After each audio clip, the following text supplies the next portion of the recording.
My name's Adam. I'm 29, and I've always been the responsible one in my family. I'm the guy who never asked for a cent after I turned 18, worked my way through college, built a decent career in IT consulting, and managed to save enough for a comfortable life. My younger brother, Ryan, is the complete opposite.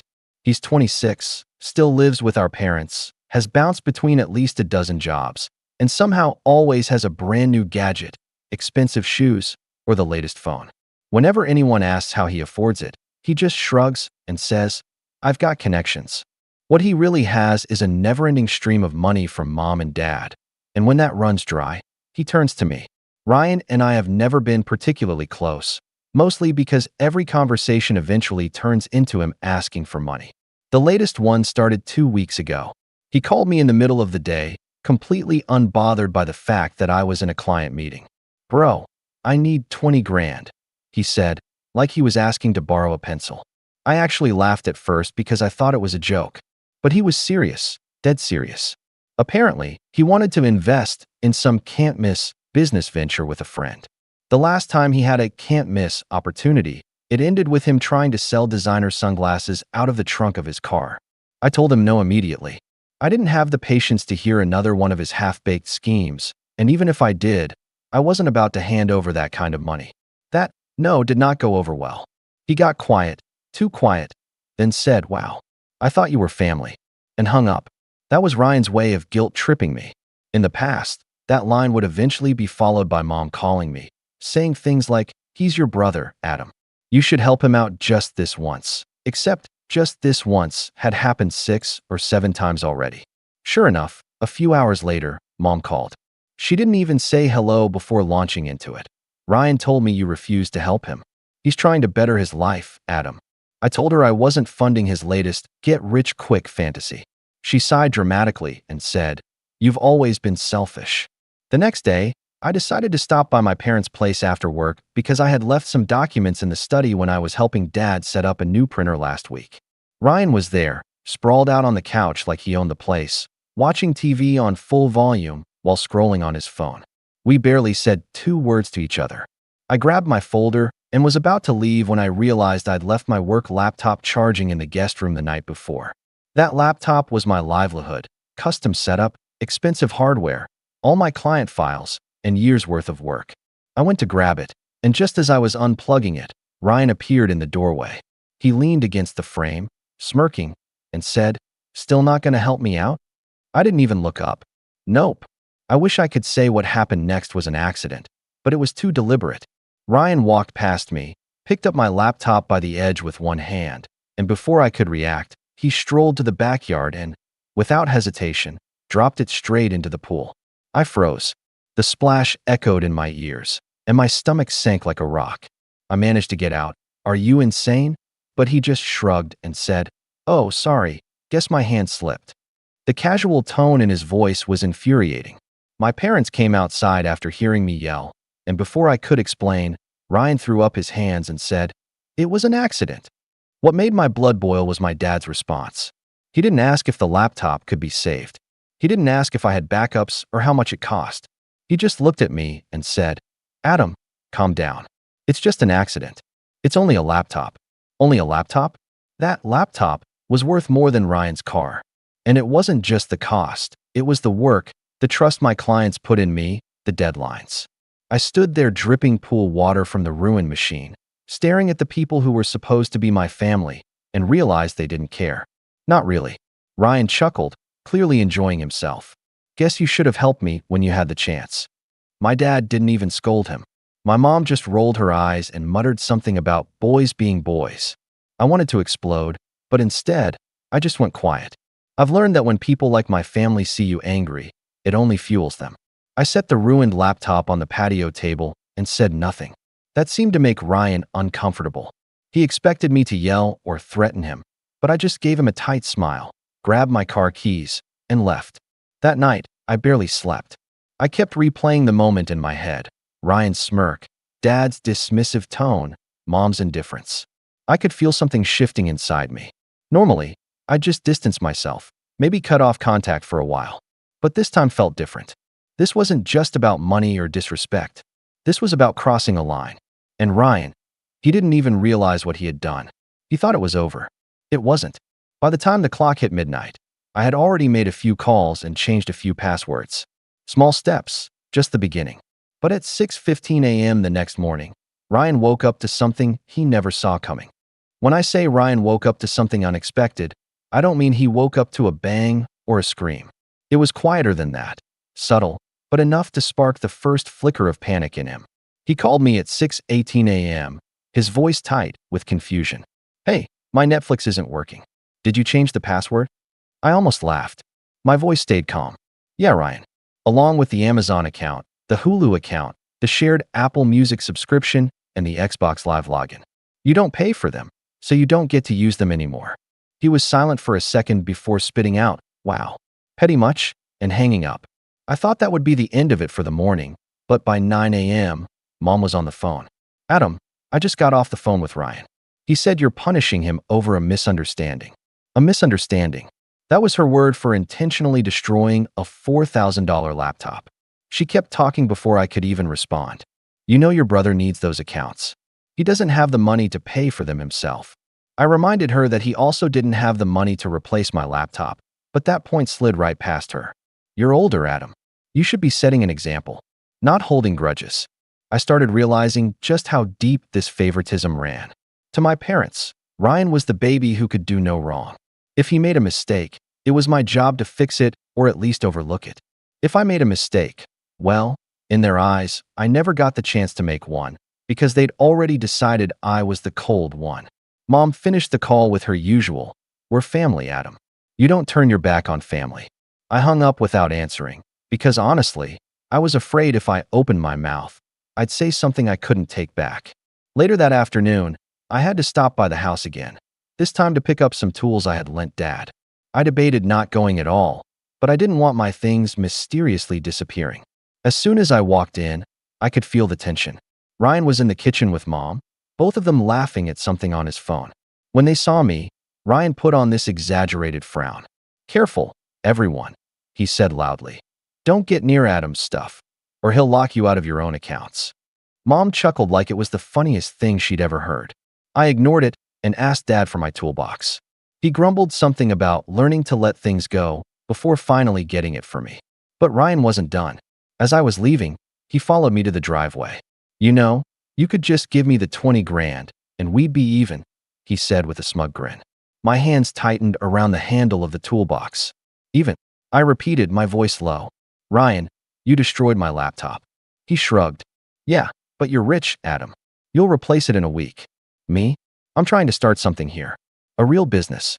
You could actually help instead of making everything about you." The fact that he genuinely believed this twisted logic made my blood run cold. That night, it got worse. Around 11 p.m., I got a text from an unknown number. It was a screenshot of a group chat, my parents, Ryan, and a few of our extended relatives. Ryan had written, "Adam's throwing a tantrum because I accidentally broke his computer. He's locking me out of everything and refusing to help the family." Guess money really changes people. The worst part? The responses were siding with him. "Wow, Adam's always been like that," one aunt wrote. "Doesn't surprise me," another chimed in. Not a single person asked for my side of the story. It was in that moment I realized I wasn't just dealing with Ryan. I was dealing with a whole system that enabled him, one that had been in place for years. And if I was going to do something about it, I'd need to be smart, calm, methodical, patient. Because Ryan was about to learn that when I decide to play the game, I play to win. What he didn't know was that my few calls from the night before were already setting things in motion. 2 days later, I found out just how far Ryan was willing to go. I was in the middle of a client meeting when my phone started buzzing repeatedly. First, it was a couple of missed calls from my bank. Then came the email, subject line, "Unusual activity detected." My stomach dropped. I excused myself, stepped into the hallway, and opened the message. It was a fraud alert. Someone had tried to initiate a $9,500 wire transfer from my personal checking account to an account under the name Ryan M. My hands were trembling when I called the bank. They confirmed what I already suspected. The transfer request had been made online, using my correct login credentials. I'd always kept my banking information private. My passwords were long and unique. But then I remembered. My laptop. the one Ryan dropped into the pool. It wasn't just the physical loss that hurt. It was the fact that my passwords had been saved on it. Even though the hard drive had water damage, someone with enough motivation could pull data from it. And Ryan, as careless as he was, had a friend who fixed electronics. I didn't have direct proof yet, but I knew. This wasn't just him messing with streaming accounts or making me look bad to the family. This was him trying to take my actual money. I told the bank to freeze my accounts immediately, and while they handled that, I sent Ryan a text, "Call me now." He didn't respond. Instead, an hour later, I got another call, this time from my mom. "You need to stop accusing your brother of things," she said without even saying hello. I was stunned. "Wait, so he already told you?" Mom's voice hardened. "He said you froze your accounts just to make it look like he stole from you. That's manipulative, Adam. You know he'd never do something like that." I wanted to scream. My own mother was defending him before I'd even explained what happened. "Mom, the bank has his name on the attempted transfer," I said slowly, as if she might actually process it. She didn't. People make mistakes when they're desperate. Maybe if you'd helped him with his business, he wouldn't be in this position. That was the moment something in me snapped. For years, I tolerated being painted as the cold, selfish one while Ryan got away with anything. But now, he had crossed a line there was no coming back from. This wasn't just family drama anymore. This was theft, an attempt to rip away something I'd worked for my entire adult life. And my parents had made it clear, no matter what he did, they'd stand behind him. The final blow came that evening. I went to grab some mail from my apartment's lobby, and tucked inside one of the envelopes was a notice from my credit card company. It was a confirmation for an additional authorized user being added to my account. The name? Ryan M. He hadn't just tried to take money. He was trying to make himself a permanent leech on my finances. And he'd done it without even pretending to ask. My pulse was pounding in my ears. I could feel the betrayal settling deep in my chest. Not hot, not loud, but cold, like ice. That night, sitting in my dimly lit living room, I stopped thinking of Ryan as my brother. He was just another problem to solve, and I already knew that when I solved it, it would be in a way he'd never forget. What he didn't realize was that I had a lot more than frozen accounts and password changes at my disposal, and he'd just given me the perfect reason to use all of it. The days that followed were some of the lowest I've felt in years, not because of the money, but because of the realization that I was truly alone in my family. The fallout from Ryan's smear campaign hit harder than I expected. Word spread through the extended family, and I started getting texts that made my blood boil. My uncle messaged me, "If you're really accusing your own brother of stealing, you need help." My cousin sent, "We all know you've always looked down on Ryan. This is low, even for you." It didn't matter that I had proof. No one wanted to hear it. In their eyes, I was the villain, cold, calculating, and too successful for my own good. At work, things weren't much better. The destroyed laptop had set me back on deadlines, and while I'd salvaged some files from backups, there were projects that needed to be rebuilt from scratch. I found myself working late into the night, barely sleeping, eating takeout over my keyboard.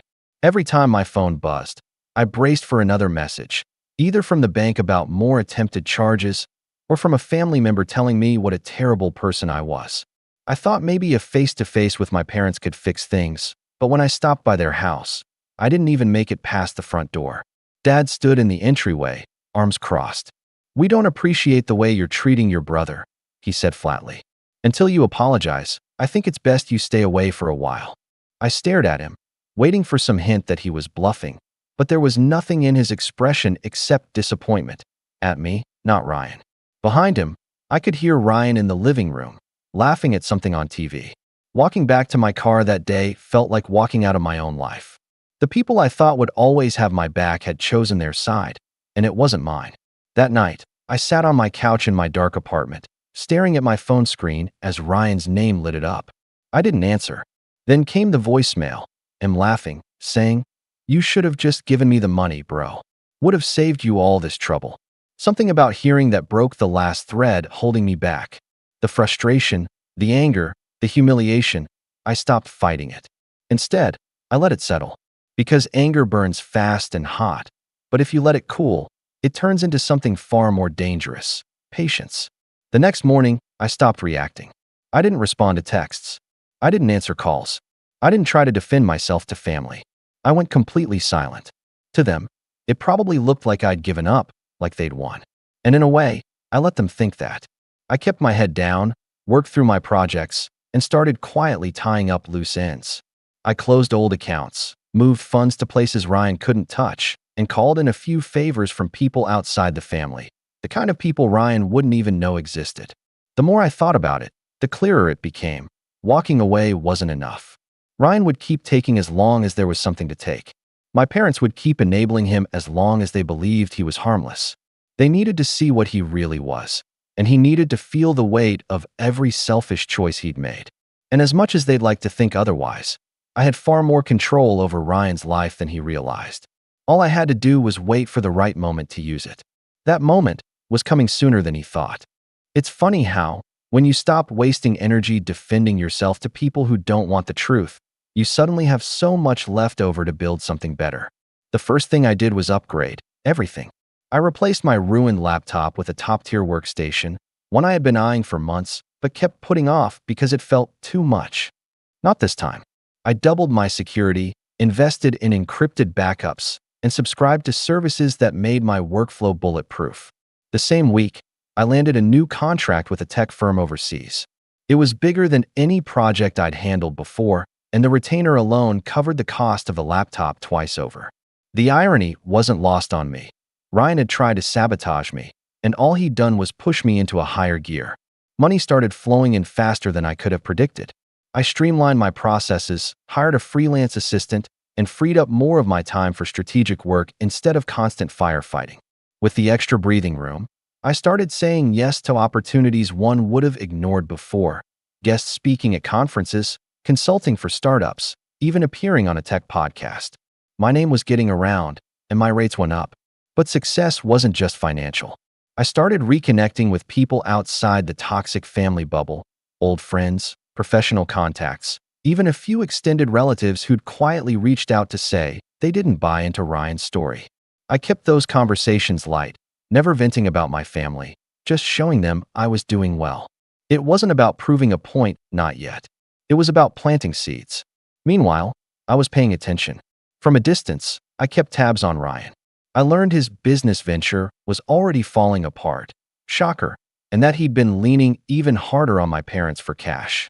I also found out he'd made the mistake of bragging to his friends about putting me in my place by ruining my laptop and locking me into family drama.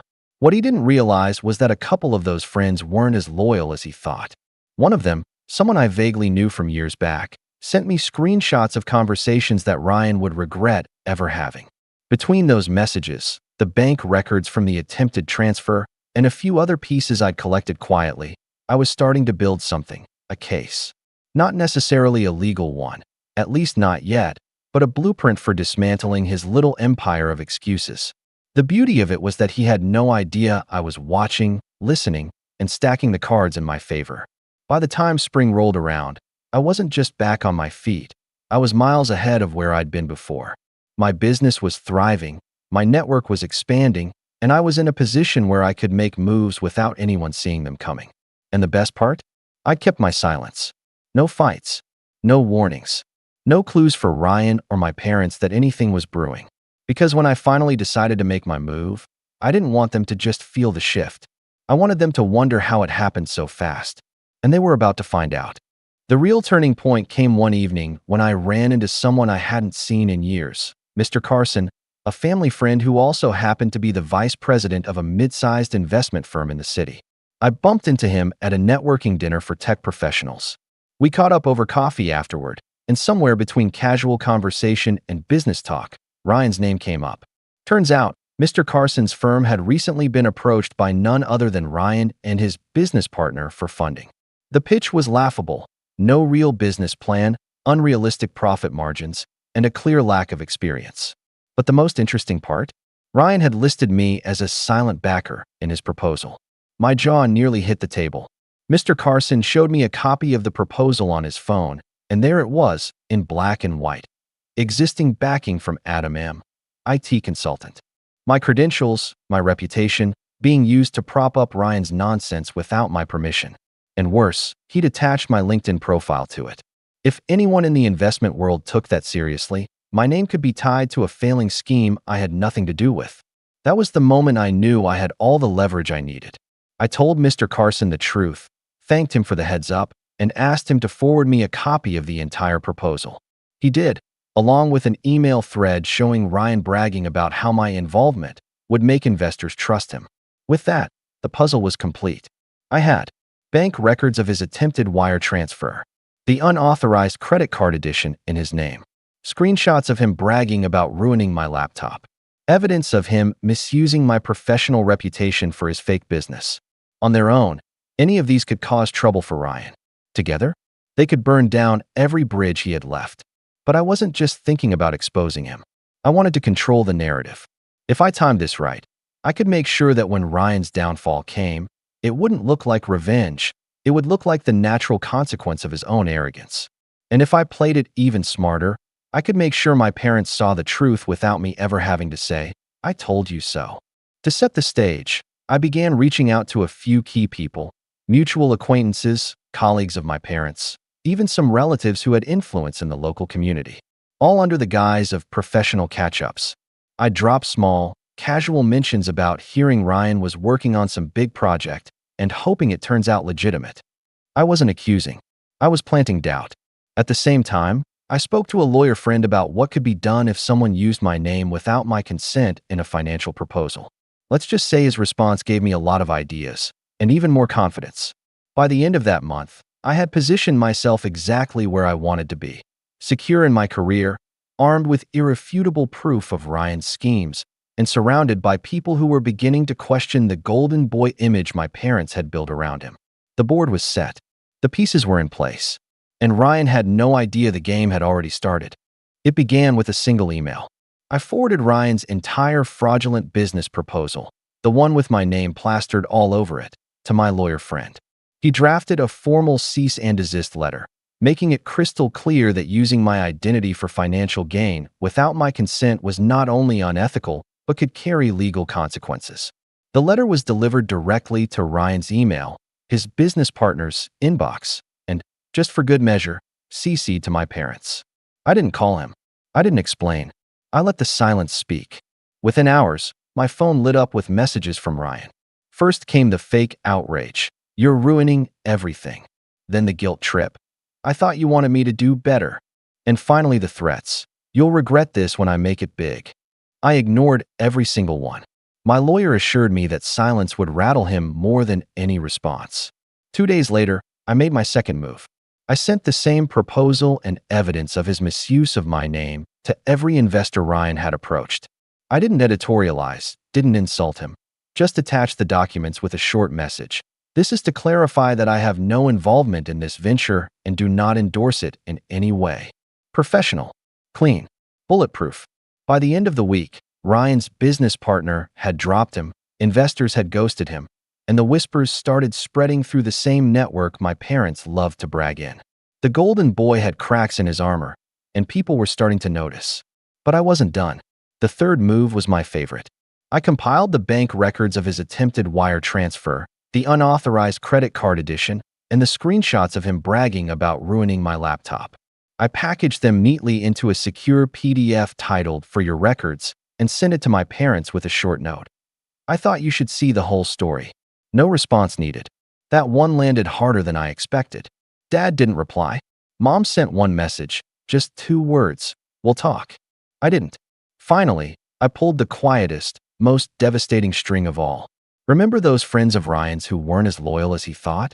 I tipped one of them off about a freelance contract I'd recently landed with a high-paying client, the same type of work Ryan had been pretending to specialize in. Word got back to him that I'd secured a deal worth more than his business venture ever could have made. And because I'd been so public about my recent successes, without bragging, just enough for him to see, he knew I wasn't just fine. I was thriving. Without him. In spite of him. The beauty of it all was that I never raised my voice, never posted a single angry word online, never accused him in public. I just turned on the lights and let everyone see exactly who he was. And the fallout? Well, it was only just beginning. The real collapse happened faster than I expected.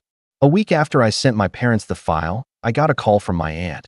the same one who chimed in on that family group chat saying she wasn't surprised by my behavior. Her tone was different now, careful. She told me she'd spoken to my mother and that things at the house are tense.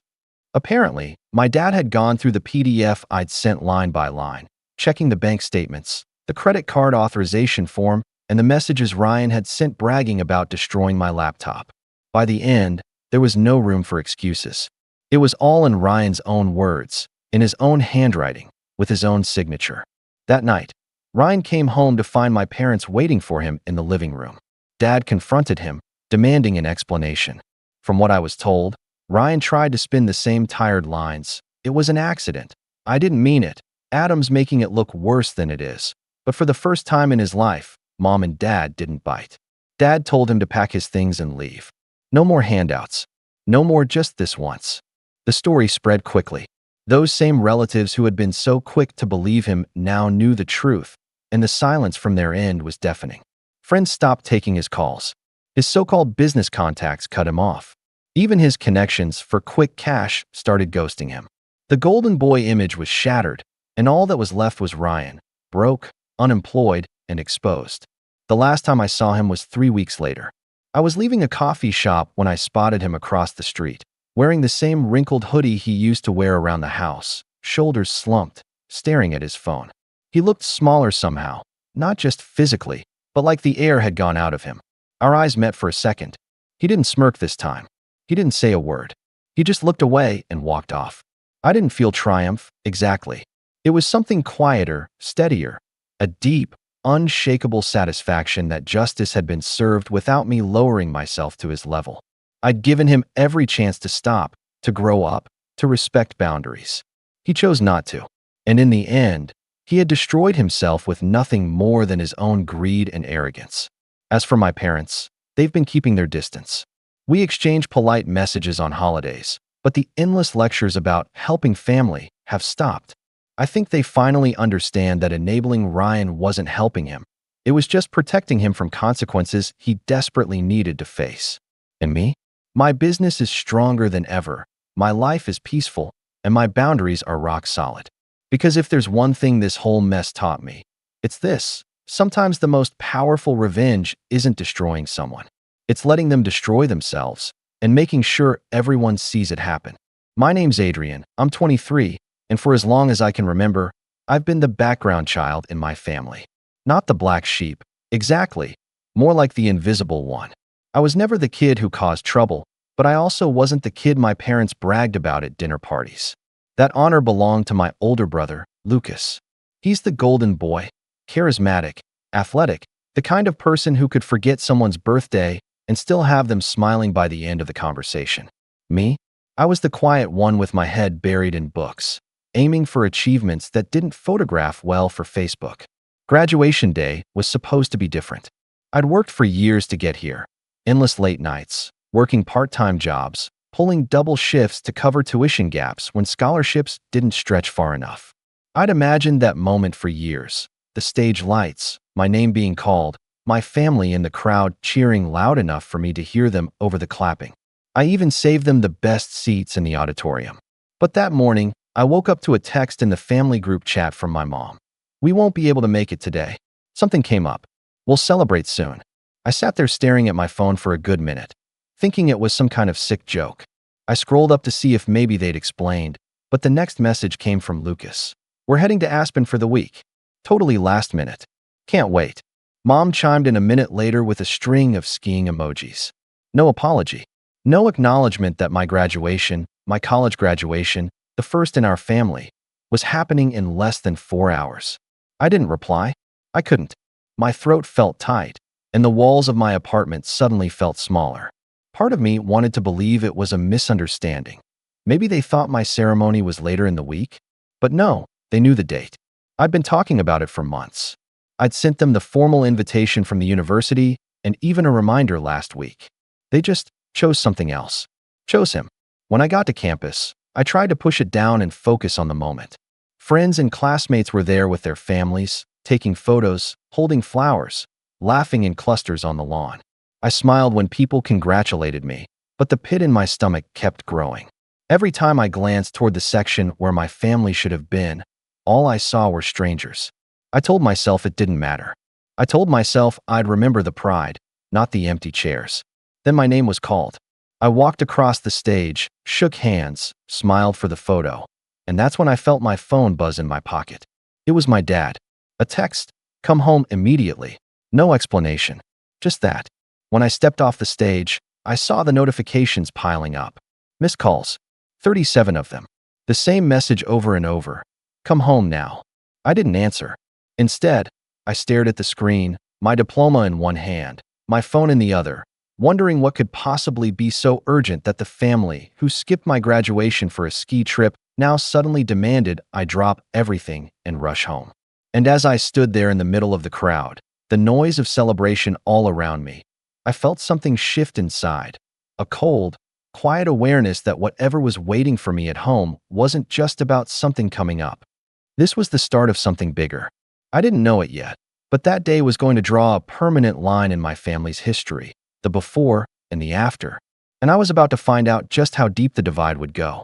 When I finally got back to my apartment that evening, still in my graduation gown because I hadn't bothered to change, I found 3 more missed calls from my dad and 1 from my mom. No voicemail, no actual explanation. Just more of the same 2 words, "Come home." I sat down at my tiny kitchen table, the one I'd bought secondhand when I moved out, and just stared at my phone. I hadn't heard from any of them during the ceremony itself. No congrats, no photo request, not even a text acknowledging it happened. Now they were treating me like I was late for an emergency I knew nothing about. An hour later, Mom's message finally came through. "Your brother needs you. It's important." No context. No question about whether I was okay or how the ceremony went. Just straight to Lucas. I could almost hear the tone behind it, the same one I'd grown up with. In our house, Lucas's problems were family problems. Mine were mine. If Lucas scraped his knee, the world stopped until he got a bandage and a bowl of ice cream. If I sprained my wrist during gym, I was told to walk it off because Mom was busy. I had learned early that my role in the family wasn't to be cared for, but to be useful when someone else, usually Lucas, needed something. I didn't answer right away. I put my phone face down and went to the fridge for something to eat, only to realize I'd been too busy studying for finals to grocery shop properly. I poured myself a bowl of cereal and sat there in silence, thinking about how every major milestone in my life had somehow been overshadowed by Lucas. My high school graduation? He'd been caught throwing a huge party the night before, so all anyone could talk about was the trouble he'd gotten into. When I got my first job, he totaled his car the same day, so the family group chat lit up with everyone discussing insurance claims instead of congratulating me. Around 9 p.m., my phone buzzed again, a video call from my dad. Against my better judgment, I answered. Dad's face filled the screen, his expression tight and impatient. "Adrian, finally. We've been calling you all day." "I was busy," I said flatly. "Graduating." He didn't even acknowledge it. "Lucas is in trouble. He needs you to come over tonight." Now, I blinked. What kind of trouble? Dad sighed like I was being unreasonable. "His credit card's maxed out, and he can't pay the balance. He was counting on you to help." I stared at him. He was counting on me? I didn't even know about this until 10 seconds ago. "You're good with money," Dad said, as if that explained everything. "You've been working all through school, saving up. Lucas wouldn't ask if it wasn't serious." I felt my jaw tighten. "You skipped my graduation to go skiing, and now you're asking me to bail him out." "It wasn't about skiing," Dad said quickly, but I could see the ski lodge behind him in the video, the wood-paneled walls, the fancy chandelier. Lucas had been stressed, and we thought the trip would help. "You know he's been under pressure lately, right?" I said, my voice cold. "And I guess I haven't been." Dad's expression shifted, that subtle flash of annoyance I'd seen my whole life. The unspoken message, "Stop making this about you." When I hung up, I sat there for a long time, staring at the blank wall opposite my couch. It wasn't just that they'd missed my graduation. It was the expectation that I would, without hesitation, set aside my own life to clean up after Lucas. It had always been that way. When he failed a class in college, I was roped into doing his assignments just for 1 semester. When he ran up a tab at a bar, I was guilt-tripped into paying it off because family sticks together. But somehow, family never stuck with me. 2 days later, I got another call, this time from Lucas himself. He didn't bother with hello. "Hey, so, When are you bringing the money over? I'm not, I said. There was a pause, then a laugh. Come on, don't be like that. You've always helped me before. Yeah, I said slowly. And you've never once shown up for me. Not for my graduation, not for anything. Why should I help you now? He scoffed. Wow, so you're going to hold a grudge over some ceremony? You're being petty. That word, petty, hit harder than it should have. It was the same thing they'd always said whenever I stood up for myself. In their eyes, my boundaries weren't boundaries. They were overreactions. By the end of the week, I was getting texts from every family member I could think of. Aunts, uncles, even my grandmother. All telling me some version of, Lucas is your brother, you can't just let him fail like this. Or, don't throw away family over money. Not one of them mentioned my graduation. Not one. The thing was, I hadn't even told them no because of the money. I had told them no because I was tired. Tired of being the safety net for a man who never learned to land on his own feet. Tired of being invisible until they needed me. And the more they pushed, the more I realized they didn't see me as part of the family in the same way they saw Lucas. I was a resource, a tool. What I didn't know then was that their pressure campaign was just getting started. The texts, the calls, the subtle digs. They were all building towards something much bigger, something they thought they could corner me into. And they had no idea that the more they pushed, the more I was already starting to plan how I'd push back. It wouldn't be long before they gave me the perfect reason. And once they did, there would be no going back. It was a quiet Thursday morning when the real blow landed. I had just finished sending out a few job applications, the kind of positions I'd been dreaming about throughout college, when I got a call from my bank. The woman on the other end was polite but concerned. Mr. Rivers, I just wanted to confirm a large transfer request we received from your account earlier today. I sat up straighter. Transfer request? I haven't authorized anything. She read off the details. Nearly $4,800, set to be wired to a joint account in Lucas's name. My stomach dropped. Cancel it, I said immediately. That's what I thought, she replied. It was initiated online from an IP address registered at your parents' home. I didn't need a detective to piece it together. My parents had my old banking login from years ago, back when I was still in high school, and they insisted on keeping an eye on things so I wouldn't overspend. I'd never changed the password because I trusted they'd never use it without my consent. I guess that trust was misplaced. I ended the call, shaking, not just from anger, but from the quiet, bone-deep realization that they'd crossed a line I couldn't ignore. This wasn't asking for help. This wasn't even guilt-tripping. This was theft, plain and simple. And it wasn't even just about the money. It was about the fact that they felt entitled to take from me without asking, because in their eyes, it wasn't really mine to begin with. Before I could even process what to do next, my phone buzzed again. This time it was a text from Lucas. Thanks for covering it, man. I'll pay you back when I can. A winking emoji followed, like it was some harmless joke between brothers. I didn't reply. My hands were too tight around the phone, knuckles white. I thought back to every moment they'd made me feel small. Every time my achievements were sidelined. Every time I was told to be the bigger person, while Lucas got away with anything. Now it was clear. They didn't just expect me to pick up the pieces when he messed up. They believed I owed it to him. I called my mom. She answered cheerfully, like nothing was wrong. Adrian, we were just talking about you. You should come by this weekend. Did you authorize a transfer from my account? I asked, my voice sharper than I intended. There was a pause, not the pause of someone confused, but the pause of someone figuring out what excuse to use. Oh, sweetheart, we knew you'd help your brother. He's in a tight spot, and we didn't want to bother you with the details while you were busy with school things. You stole from me, I said. Her tone hardened instantly. Don't be dramatic. We're family. It's not stealing when it's for someone you love. Something inside me shifted at those words. For years, I'd let that twisted version of love dictate how I was treated. But in that moment, it hit me. Their definition of love was just a word they used to excuse taking whatever they wanted from me. I hung up before she could say more. The silence in my apartment was so sharp it felt like it had edges. My diploma was still leaning against the wall where I'd left it after graduation, unframed, unopened. I stared at it, and I realized it wasn't just a piece of paper. It was proof. Proof that I'd built something for myself despite them, despite being constantly overlooked, despite being treated like a backup plan for their favorite son. That night, I changed every password I had. Bank accounts, email, everything. And as I did, I thought about the 37 missed calls on graduation day, the way they'd made my milestone about Lucas's ski trip, the entitled assumption that my hard-earned money was theirs for the taking. They had taken the first shot. They had made it clear they weren't going to respect any boundary I set. And I had a feeling they thought I'd just fume quietly and then forgive them, like always. They were wrong. Because this time, they hadn't just hurt me.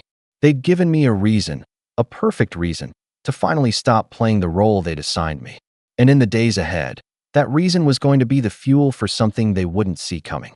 What I didn't know yet was how far they were willing to push me before I acted. But I was about to find out. The next couple of weeks felt like moving through heavy fog.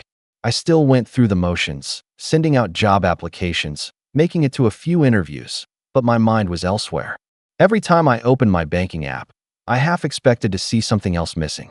I kept my phone on silent because I couldn't stand the constant buzzing from family members, each of them with their own friendly reminders about how I should let it go for the sake of family peace. The narrative they were pushing was predictable.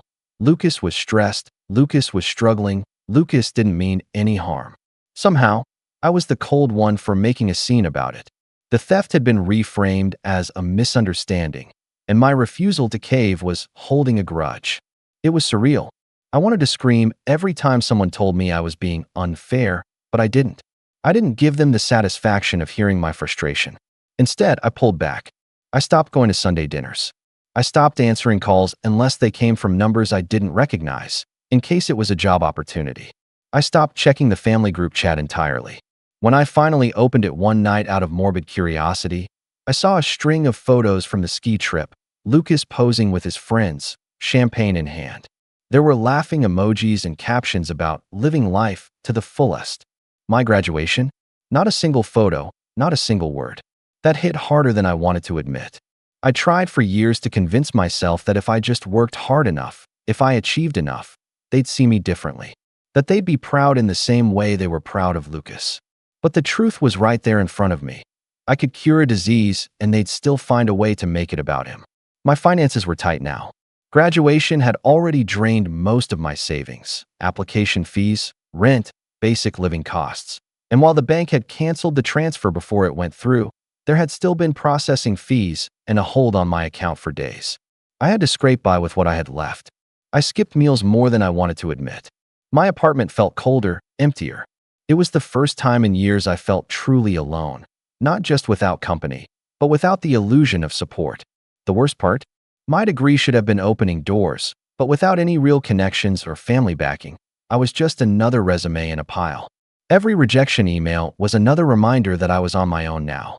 That if I fell, there was no one who'd catch me, unless catching me meant taking something from me. But here's the thing. In that quiet, in that isolation, a part of me started to wake up.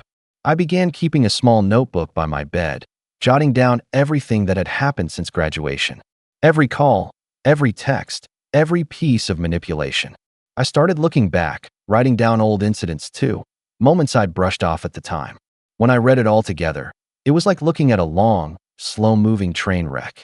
Patterns I'd ignored before were glaringly obvious now. I wasn't sure yet what I was going to do with it, but I knew I was done reacting on impulse. I wouldn't yell. I wouldn't plead. I wouldn't try to make them see my side. That had never worked, and it never would. Instead, I was going to wait. Watch. Let them keep showing me who they were. And when the time came, I'd have more than just the will to stand up for myself. I'd have a plan. The problem was, they weren't done with me yet. And before I could put that plan into motion, they were going to push me further than I'd ever thought possible. Far enough that I'd have no choice but to act. The shift started small, almost unnoticeable at first. I landed a part-time research assistant job at a local firm. It didn't pay much, but it gave me enough breathing room to cover rent without dipping into the last of my savings. More importantly, it was a foot in the door, a place where my skills actually mattered and my work wasn't constantly overshadowed by someone else's charm. The first time my supervisor, Karen, complimented my report writing skills in front of the whole team, I didn't even know how to react. I wasn't used to public recognition that wasn't immediately undercut by a "but Lucas" sentence. Here, no one compared me to a golden boy. No one minimized what I'd done. I showed up, worked hard, and people noticed. It was strange and intoxicating in its own quiet way. Within 2 months, That part-time role became full-time. I was suddenly making enough to not only keep my bills paid, but to start rebuilding my savings. I upgraded my wardrobe with a few professional outfits. I started eating better, getting back into shape, and even joined a coworker for early morning runs in the park. For the first time in a long time, I woke up each day feeling like my life was actually moving forward, without my family's approval, without their involvement at all. The social shift came next. One of my colleagues, Derek, invited me to a networking event for young professionals. I almost didn't go. The idea of networking made me think of fake smiles and shallow conversations. But I went anyway. And to my surprise, I met people who were genuinely interested in what I did and what I was working toward. Over the following weeks, I built connections, swapped contact info, and even started attending industry mixers.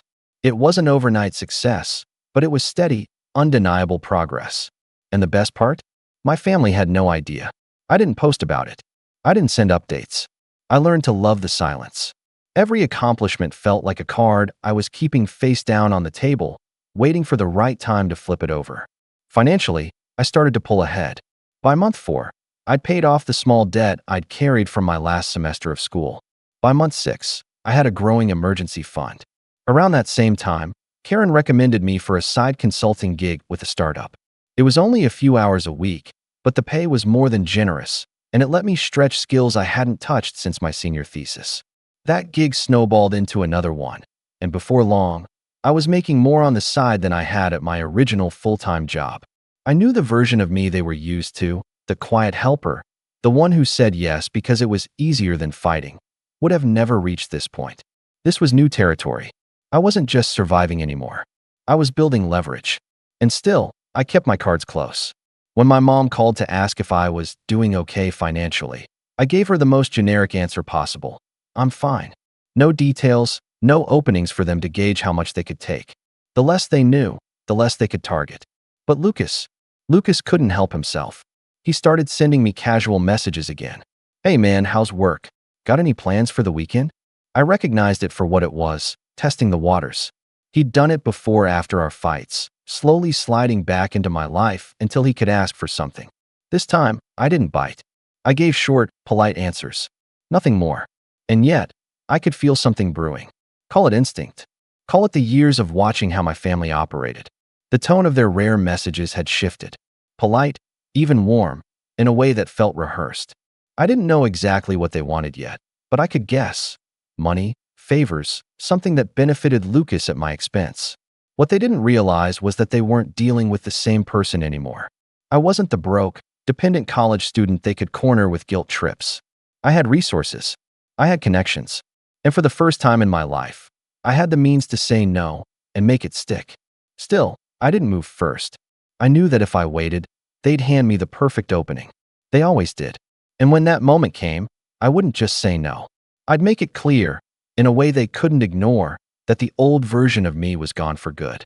The moment I was waiting for was closer than I thought. And when it arrived, it would be bigger and uglier than anything I'd imagined. It happened on a rainy Tuesday evening, 6 months after my graduation. I was just leaving the office when my phone buzzed with an unfamiliar number. The voice on the other end introduced himself as Mr. Carter, a senior partner at a mid-sized investment firm. Adrian, I've heard good things about you, he said, his tone all business. Karen speaks highly of your work, and Derek mentioned you're excellent with financial structuring. We could use someone like you for a project we're taking on. I'd learned to keep my excitement under wraps, so I listened carefully. The project turned out to be a full-scale portfolio restructuring for a local chain of boutique hotels.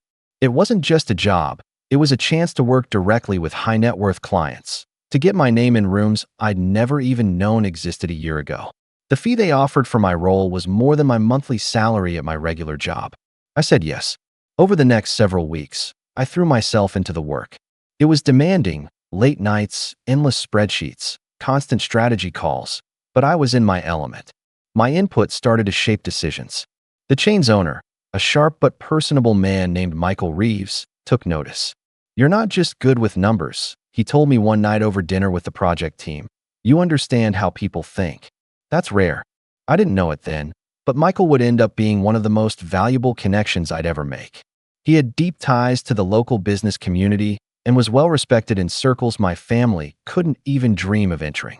While all this was happening, I was also gathering information, not because I was actively planning revenge yet, but because old habits die hard. I'd been keeping that notebook of mine updated. Every petty comment from my family, every manipulation attempt, every subtle probe into my finances. But now I had something more.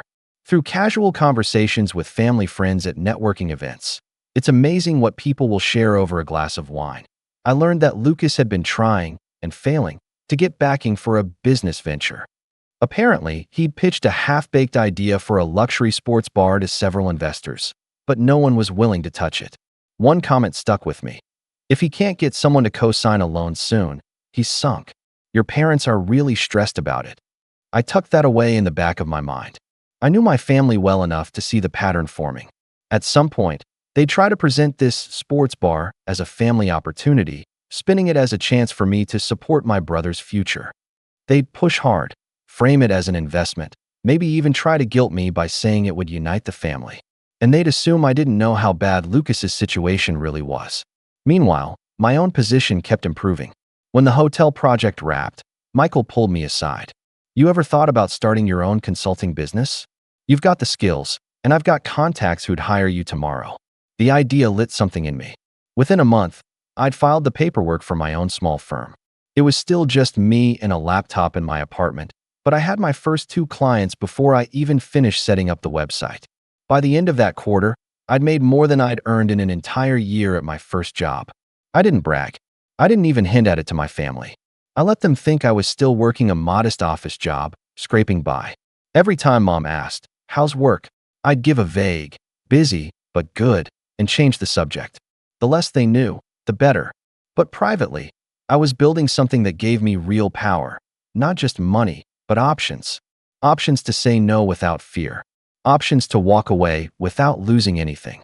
Options to hit back if they cross me again. And sure enough, that moment arrived one Sunday afternoon when I got a family dinner invite out of the blue.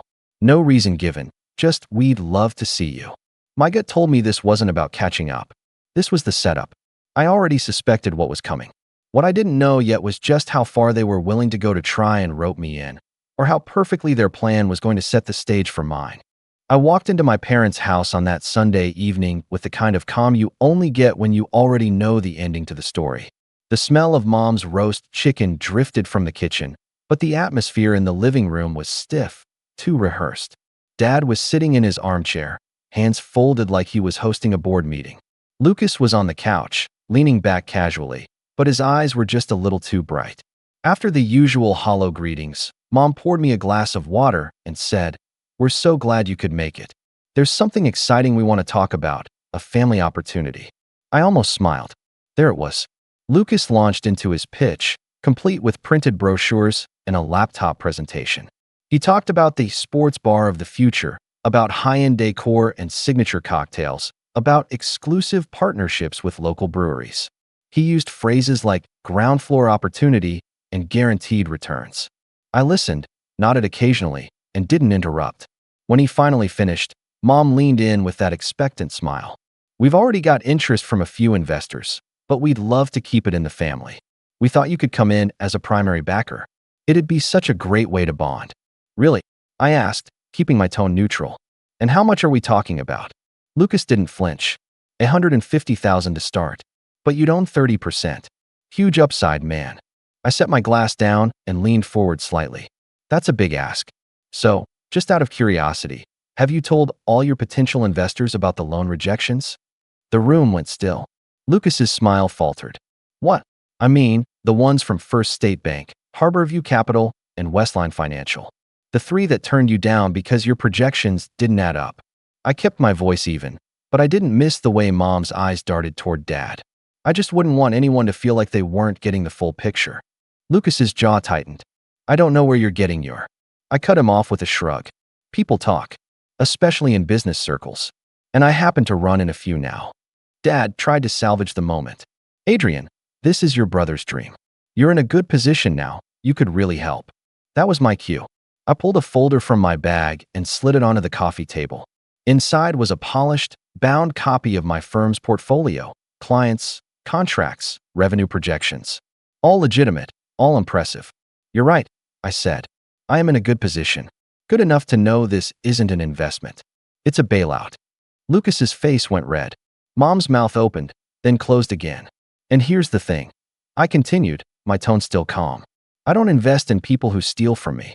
And before you say it wasn't stealing, let me remind you. I spoke to the bank. I know exactly who tried to pull money from my account after graduation. That landed like a stone in a pond. No one moved. I stood, tucking the folder back into my bag. From now on, I'm done being your safety net. I'm not your investor, your ATM, or your fallback plan. Whatever hole you've dug, you can climb out of it yourselves. I walked toward the door, then paused and turned back just long enough to twist the knife. Oh, and Michael Reeves? He's a friend now. His company owns 3 of the city's busiest bars. When your pitch crosses his desk, and it will, you can guess how that'll go. Lucas didn't say a word. Mom looked like she wanted to, but Dad's hand on her arm kept her silent. I left without another word, the sound of the rain outside somehow lighter than when I'd arrived. They'd come expecting the same old Adrian, the one they could pressure into giving in. Instead, they'd gotten the version they'd spent years creating without realizing it, the one who'd learned exactly how to beat them at their own game. What I didn't see, not until later, was just how badly that single evening would unravel things for them. The fallout began faster than I'd expected. 2 weeks after that dinner, I got a text from an old neighbor.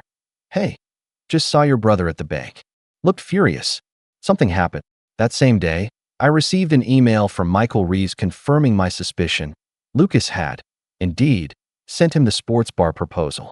Michael hadn't just declined. He'd forwarded it to a few other prominent investors in the city with a short, professional note. Not financially sound. Proceed with caution.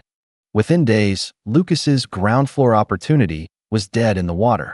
Word travels quickly in tight business networks, and his name became synonymous with overpromising and underdelivering. Every lead dried up. No bank would take his calls. No investor wanted a meeting.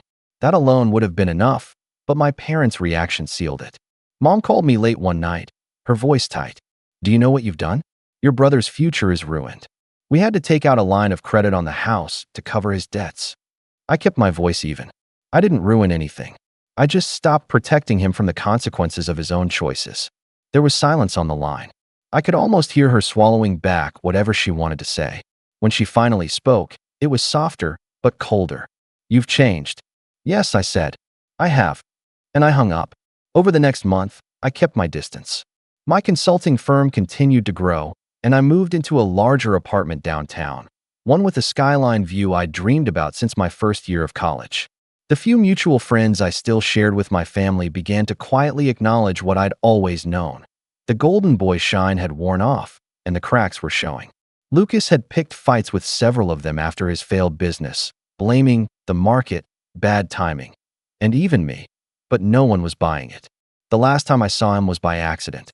I was meeting a client for lunch, and Lucas walked past the restaurant. He noticed me through the window, slowed for a moment, and then kept walking. No smile, no wave. Just a man who'd finally realized the person he used to lean on was gone for good. And for the first time in my life, I didn't feel guilt. I felt free, because they had taught me, in their own way, the most valuable lesson I'd ever learn. When you stop letting people treat you like a safety net, you find out very quickly who's capable of standing on their own. My name's Jordan. I'm 28, single, and I guess you could say I've always been the black sheep of the family, not because I ever did anything wrong, but because I never really fit the mold my family expected. I didn't go to med school like my cousin Rachel. I didn't join the family business like my older brother, Nathan. I didn't even stay in town. I left, built a quiet life for myself, freelance writing, traveling a bit, and mostly keeping to myself. I never really expected much from them anymore, not after years of being the afterthought. But I'll be honest, when that invitation came in the mail, thick cream-colored cardstock with my name spelled out in gold, something stirred in me. Nathan was getting engaged to his girlfriend, Ashley, and he was having a party to celebrate. For a brief second, I felt like maybe I was included for real. Like maybe I was finally being seen. I hadn't heard much from Nathan lately. We texted now and then, mostly short exchanges like happy birthday or how's work, but nothing deep. We hadn't had a real conversation in over a year. So when I opened the envelope, saw the elegant script, and realized it was an actual invite, not just some group text or passive mention. I thought, maybe things were changing. Maybe this was his way of reaching out. The engagement party was set for a Saturday evening at some fancy vineyard about 30 minutes outside the city. I spent more time than I care to admit choosing what to wear, something nice, but not flashy. I went with a dark navy blazer, white shirt, and slacks. Clean, simple. I even bought a gift, had it wrapped at the shop, something for their kitchen registry, a fancy Dutch oven they'd picked out. It was expensive, but I wanted it to be thoughtful. I wanted to show up and be supportive. When I pulled into the gravel parking lot, the sun was dipping low, casting a warm amber glow over the vines. It felt cinematic. For a moment, I imagined walking in, seeing Nathan's face light up, maybe him pulling me into a hug and saying, "You came." Maybe Ashley would smile and say, "We're so glad you're here." And maybe, just maybe, I'd sit down at a table and feel like part of a family again. Instead, I barely got through the door before my aunt leaned in, clutching her glass, her voice low and syrupy. "He only invited you out of pity, you know," she whispered, her breath smelling faintly of Chardonnay. "Ashley said they had to, otherwise it'd be too obvious." I froze. I was still holding the wrapped gift in both hands. "What?" I asked, thinking I must have misheard. She tilted her head, gave me this look like I was some stray dog who wandered into the wrong yard. "You know how it is," she added with a shrug, like this was just common knowledge. "It's nothing personal. We just didn't think you'd actually show." That hit me harder than I expected. I looked past her into the main room, round tables with crisp linens, floral centerpieces, strings of golden lights overhead. Everyone was already seated, laughing, clinking glasses, toasting. There were name cards neatly placed in front of each plate. I walked past a few tables slowly, scanning each one. My name wasn't there. I walked the perimeter once, twice. No seat. No card. No one looked up. No one said hi. Not even Nathan. I stood there awkwardly by the bar for a minute, holding that wrapped box like a security blanket. I must have looked like a fool. Or worse, like someone crashing a wedding they weren't invited to. My chest tightened, and I felt this strange mix of shame and disappointment rising up like a tide. I had told myself not to get my hopes up. I told myself it didn't matter, that I was just going out of politeness. But it did matter, more than I wanted to admit. I turned around without a word and walked straight out. I didn't even set the gift down. I just carried it back to my car, placed it in the passenger seat like a person, and sat there in silence. I didn't cry. I didn't scream. I just sat there, staring out the windshield at the gravel path ahead. Then I drove home. I didn't post about it. Didn't text anyone. I just went quiet. The next morning, someone rang my doorbell at 8:12 a.m. I hadn't even made coffee yet. I opened the door in sweatpants, my hair a mess, and there he was, Nathan, my brother, wearing yesterday's suit, minus the tie, looking like he hadn't slept. "You didn't have to make a scene," he said flatly, like I'd burned the place down. I blinked. "A scene? You stormed out. People noticed." I laughed once, sharp and humorless. "Nathan." There was no seat for me. No one even said hello. He shifted uncomfortably. "You could have just stayed. Found a chair somewhere." "I don't know," mingled.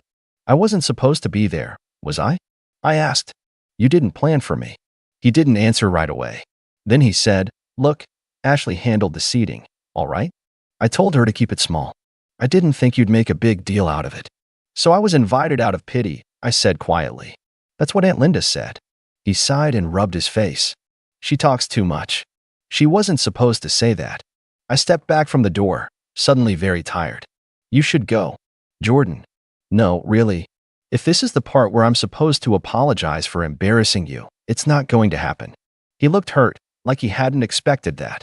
Like I'd somehow turned on him, instead of the other way around. "This is exactly why we don't talk much," he muttered. "No," I said, my voice colder than I intended.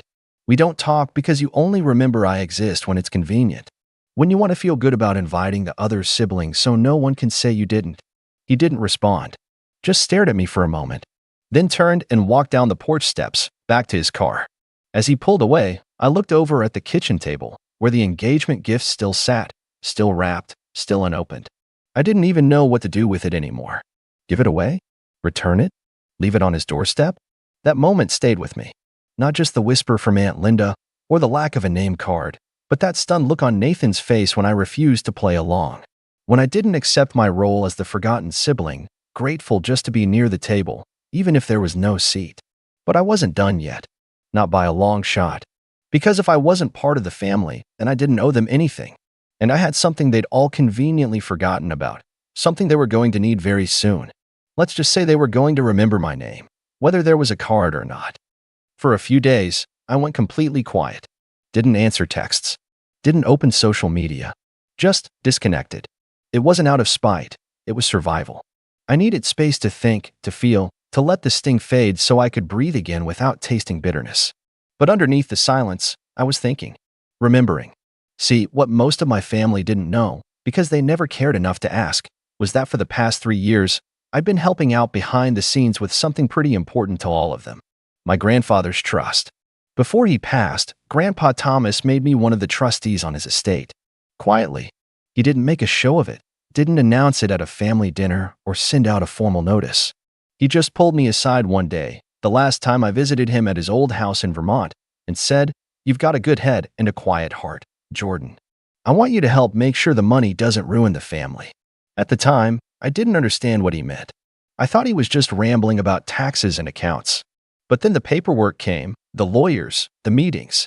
I learned the ropes. Learned that the trust had very clear clauses, very specific stipulations. And most importantly, learned that a large portion of the funds weren't just handed out blindly. They were conditional.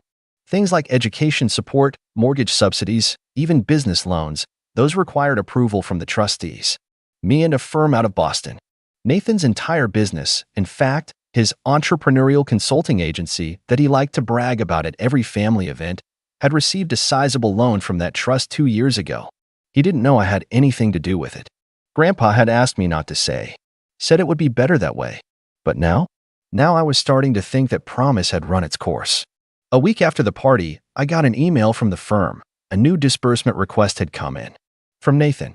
A sizable one. He wanted additional funds to expand operations, including leasing a second office space and hiring a part-time assistant. His request was wordy, filled with business jargon and vague projections. But the part that stuck out? He needed the funds fast, within 2 weeks, or a deal he was chasing would fall through. Normally, I would have passed it along without question. Approved it. Let the money flow. But now? I clicked reply and asked for a meeting. We met at a small cafe downtown, neutral ground. I chose the place on purpose. It was quiet, public, and not far from his office. Nathan arrived late, still wearing his tailored suit, but his energy was off. He looked tense, checking his watch, tapping the table. "Thanks for meeting," he said quickly, sitting across from me. "I assume this is about the request?" I nodded, taking a sip of coffee. "It is." He leaned forward. "So, can we move forward? I know the firm usually drags their feet, but this one's time-sensitive." I studied him for a moment. "You didn't know I was a trustee, did you?" His eyebrows pulled together. "What?" "I've been one of the trustees on Grandpa's estate since he passed. I've seen every request, every report, every loan." He went quiet. His face went pale, then flushed. "Seriously. Seriously." He exhaled, visibly trying to recalibrate. "Okay. That's unexpected. But fine. Look, you've seen the numbers. It's a good investment." I leaned back in my chair. "It might be. But here's the thing, Nathan. These funds aren't guaranteed. They're based on values Grandpa outlined: family unity, responsibility, transparency." "Come on, Jordan," he said, irritation creeping in. "Don't make this personal. This is business." "But you made it personal," I replied, voice steady. "At that party. With the way you treated me. With the way your fiancé handled the seating chart. Or lack of one. With how you couldn't even look me in the eye that night." He opened his mouth to defend himself, but I cut him off. "And then you show up at my house, trying to guilt me, saying I made a scene?" "No, I didn't make a scene." I quietly walked away. But I could have. Nathan leaned forward again, tone lower. "So what? This is revenge?" "No," I said calmly. "This is accountability." He looked like he wanted to flip the table, but we were in public, and Nathan's image mattered more to him than anything. So he sat back, forced a smile, and said, "Look, I'll talk to Ashley. We'll smooth things over. I'll apologize if that's what you want." "That's not what I want," I said. "I want to know that if this trust is going to support you again, you'll treat the people behind it with a little more respect." His jaw clenched. "So you're holding the funds hostage until I play nice?" "You can call it that." I call it protecting Grandpa's legacy. He stood up, almost knocking over his chair. You're unbelievable. And you, I said softly, should be more careful who you treat like they don't matter. He stormed out. I stayed and finished my coffee. Later that week, I sent the firm a report. Detailed concerns about the request. Questionable expenses. Unclear ROI. Lack of transparency in prior funding reports. I didn't outright veto it, but I recommended a delay, an audit, a deeper review, which meant the funds wouldn't be approved anytime soon. I didn't hear from Nathan for 2 more days. Then, one evening, I got a call. It was Mom. Jordan, she said, her voice sharp. What are you doing? I blinked. Hi, Mom. Nice to hear from you, too. Don't play games. Nathan told me you're blocking the trust funds. He needs that money. I stood up and walked to the window, staring out at the rain tapping against the glass. So now you call. You've always been so sensitive, she said, as if that explained everything. You didn't even give them a chance at the party. You just left. You embarrassed us. I embarrassed you? I repeated. By not sitting at a table that didn't exist for me? You should have spoken up, she snapped. Made it work. That's what family does. I laughed, cold and bitter. No, Mom. What family does is make room. What family does is notice when someone's being excluded. What family does is care. You all made it very clear where I stand. There was silence on the line. Then she said, so this is payback. No, I said. This is me finally setting a boundary. And if you don't like that, maybe ask yourself why. I hung up before she could respond. But I knew that call was just the beginning. Because once the money stopped flowing, people who never spoke to me were going to start showing up. And not for the reasons they claimed. It took less than 48 hours. By the end of the week, my phone went from collecting dust to lighting up like it was New Year's Eve. Missed calls. Voicemails. Texts that started off polite, hey Jordan, can we talk? Then escalated into passive-aggressive guilt trips. First it was Nathan, then Mom again, then Aunt Linda. Even Cousin Rachel, who hadn't said more than 5 words to me in 3 years, suddenly wanted to grab coffee and catch up. Yeah, okay. I didn't respond. Instead, I forwarded everything to the Boston firm handling the trust and asked them to begin a compliance review. I wanted a paper trail, something formal. I wasn't trying to ruin Nathan, but if he was going to use Grandpa's money, he was going to do it by the book. And I wasn't going to be bullied or sweet-talked out of enforcing that. The trust wasn't some family piggy bank. It was set up to support, not enable. And enabling was exactly what my family had become experts at. Around that time, I started hearing whispers from my old hometown. My childhood friend, Daniel, who still worked at the local credit union, shot me a message. Hey, just FYI, heard your brother's expansion got delayed. He's blaming funding issues. You good? I told him I was fine. Better than fine, actually. Because for the first time in years, I wasn't playing the silent background role anymore. I was steering the wheel. A week later, the fallout began. Nathan showed up to my apartment again, but this time I didn't open the door. He knocked once, twice, then a third time. I stood behind the peephole, arms crossed, heart calm. I know you're in there, he muttered. Come on, Jordan. Don't do this. He paused, then added, you're going to tank everything over a party? That made me laugh quietly. Because he still didn't get it. This wasn't about just the party. It was about years of subtle exclusion. Birthday dinners I wasn't invited to. Group family vacations where I found out through Instagram. Conversations I was talked over in. Jokes made at my expense that no one thought twice about. The party wasn't the beginning. It was the last straw. I watched him from the peephole as he stood there a minute longer, then finally turned and walked off. No voicemail. No apology. Just silence. And then came the real surprise. Ashley texted me. I almost didn't recognize the number, but the message was short and polite. Hi, Jordan. I know things have been tense. Would you be open to meeting? Just the 2 of us. I sat with that for a while. I didn't owe her anything, but something about the tone made me curious. It didn't feel fake. It felt tired. We met at a quiet tea shop near my place. She was already seated when I arrived, dressed down in jeans and a sweater, not a trace of the socialite vibe she usually gave off at family events. I appreciate you coming, she said, genuinely. I sat down, keeping my guard up. What did you want to talk about? She sighed. I'm not here to ask you for money or pressure you about the trust. I just wanted to say I'm sorry. I blinked. That was unexpected. She looked down at her cup. I didn't handle the party well. I should have made sure you had a seat. A proper one. Not just because Nathan asked me to invite you, but because you deserved it. I didn't say anything. I just listened. I thought you didn't care, she admitted. That you were the kind of person who didn't like big events. Nathan always said you were fine being left alone. But seeing you walk out like that? I realized, maybe we've all misunderstood you. I tilted my head. So, you didn't want me there? She looked ashamed. At first? No. But not because of you. Because I didn't know you. And Nathan, well, he talks about you like you're this distant, unpredictable wild card. He made it seem like you'd either not show up or cause drama. I know now that was unfair. I exhaled slowly. I didn't cause drama. I just left. I know, she said softly. And that hurt worse than if you had. That caught me off guard. She continued, you walking out quietly made people start asking questions. Why didn't you stay? Why wasn't there a seat? Why wasn't there a photo of you with Nathan? My parents noticed. Even some of our friends. It was a bad look. I folded my arms. So now I'm a PR problem? She shook her head. No. You're a reality check. We sat there in silence for a moment. Then she said something I didn't expect. I want to make things right. Not to fix the trust. Not to fix Nathan. Just to fix this. I was quiet. Still cautious. Still processing. You shouldn't be treated like a second-class relative, she added. Especially when you've been holding more strings than any of us realized. I didn't agree to anything that day, but I thanked her for the honesty. And I left with one thought ringing in my head. Maybe I wasn't the one who needed fixing after all. The next day, Nathan called again. This time, I answered. Hey, he said, voice tired. Not angry. Not smug. Just tired. Hey. There was a long pause. Then, Ashley said she talked to you. She did. I'm not great at this, he muttered. I know I've messed up. A lot. I didn't respond. I've been thinking a lot, he went on. About the way I've treated you. The way we all have.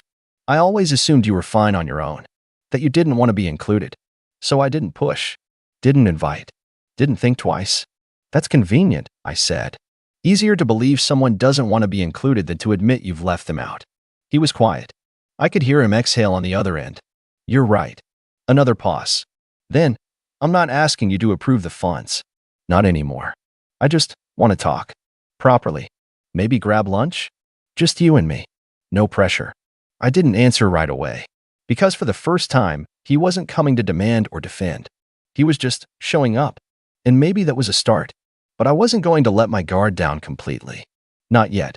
Because this was the same brother who left me standing at the edge of his celebration like I was invisible. The same brother who only realized I mattered when the money stopped. And now, the real question was, did he care about me? Or just what I could give him? The next move was mine. And I had one in mind. I didn't say yes to lunch right away. I told Nathan I'd think about it. And I meant it. Because here's the thing. Words are easy. A few sorries, a few we messed UPS, and suddenly everyone thinks the slate is clean. But I wasn't looking for clean. I was looking for real.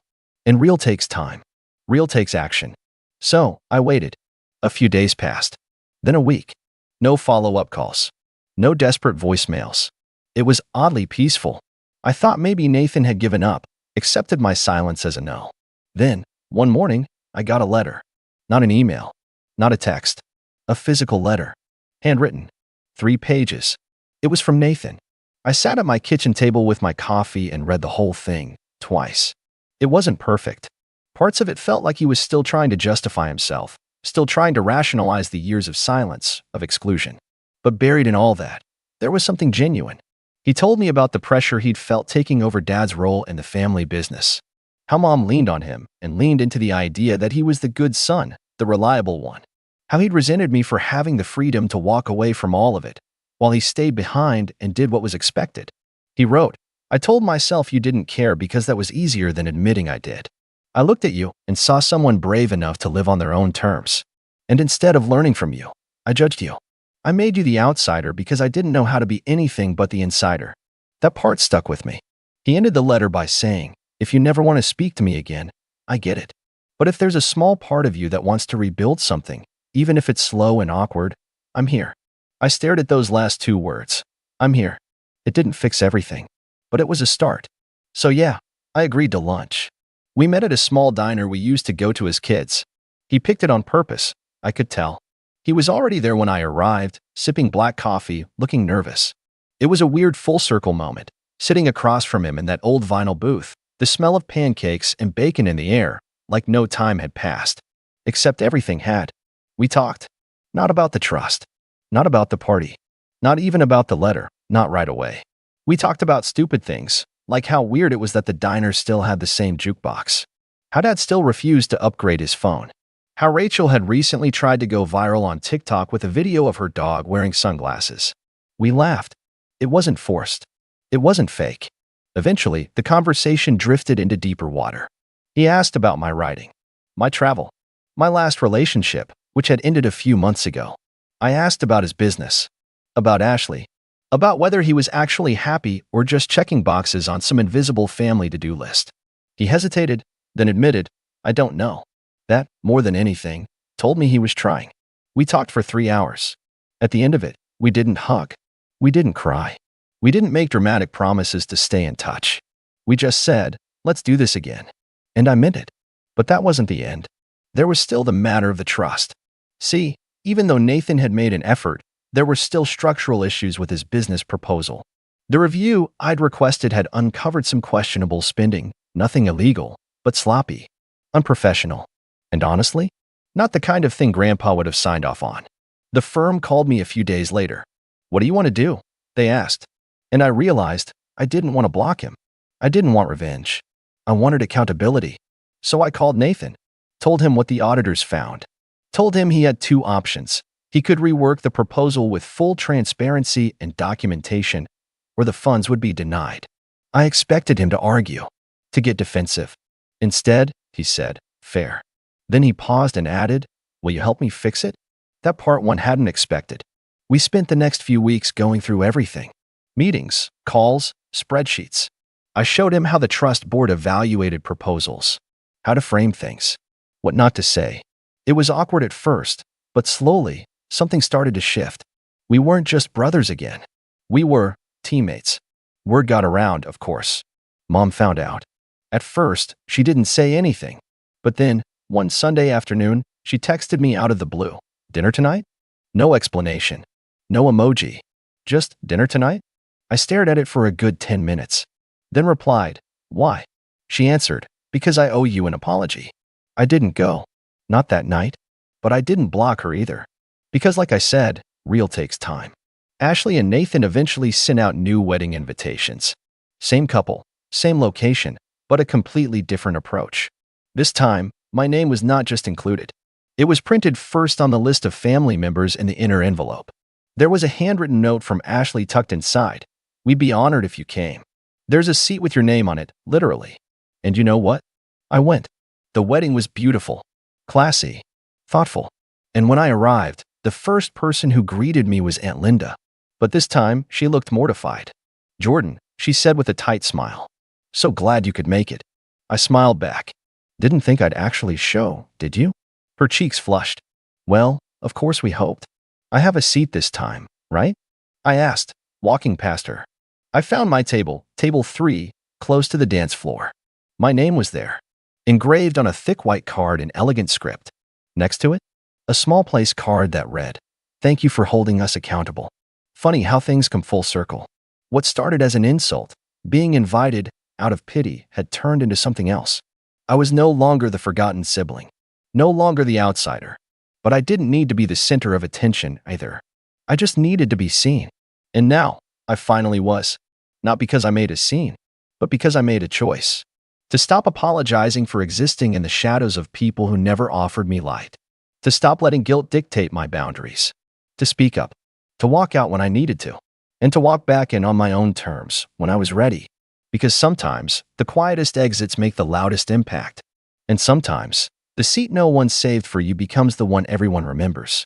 I still remember the smell of cinnamon and pine that morning, the kind of scent that usually meant peace, laughter, and coffee mugs clinking in the kitchen. Instead, it became the smell of the day my family broke me. My name's Nathan, I'm 23, and I'd been saving for 2 years to finally get out of my parents' house.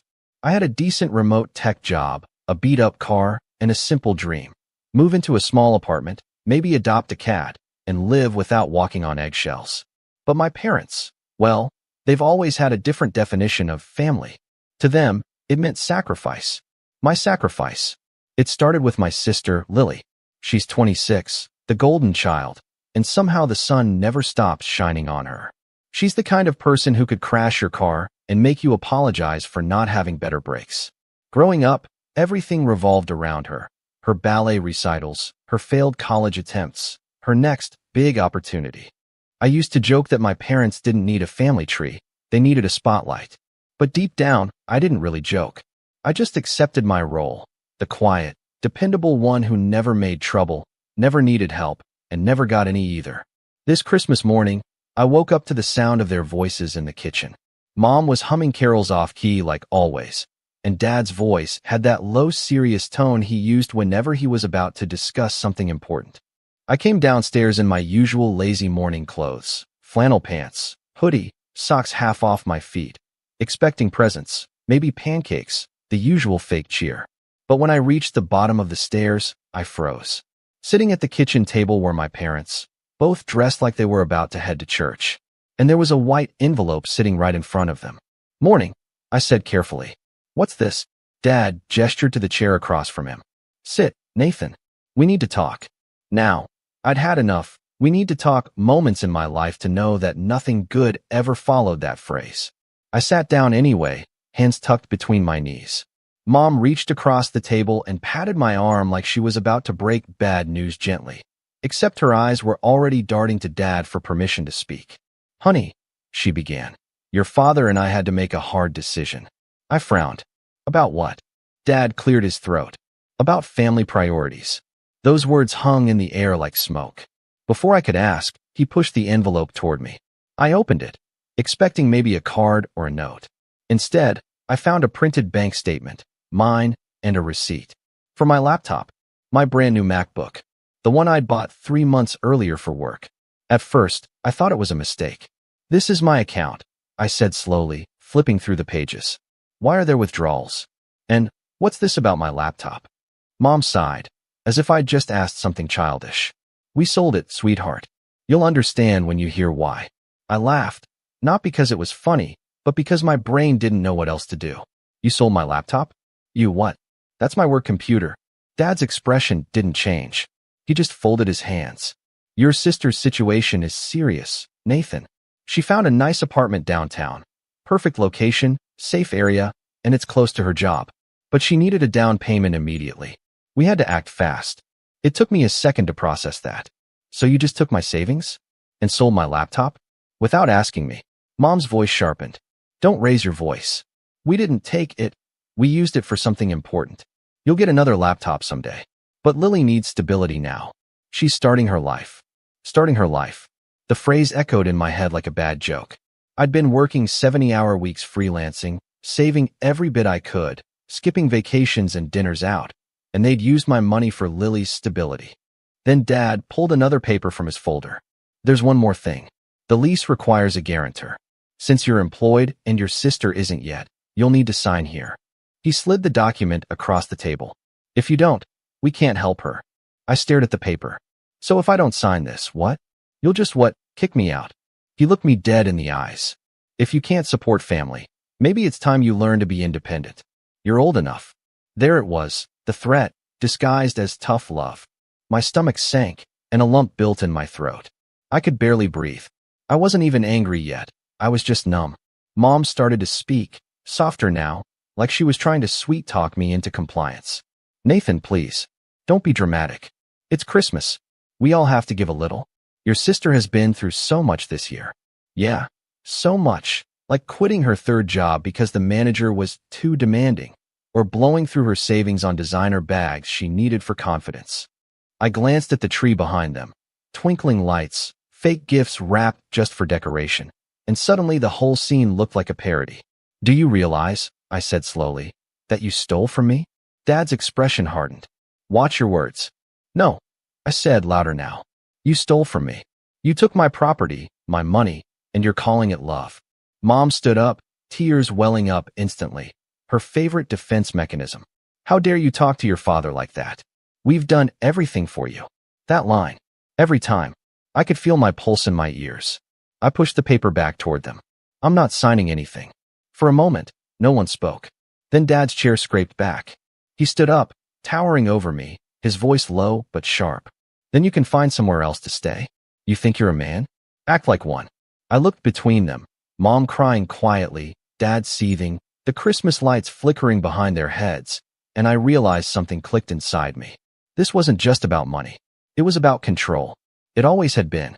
I'll pack my things, I said. Mom gasped. Nathan, don't be ridiculous.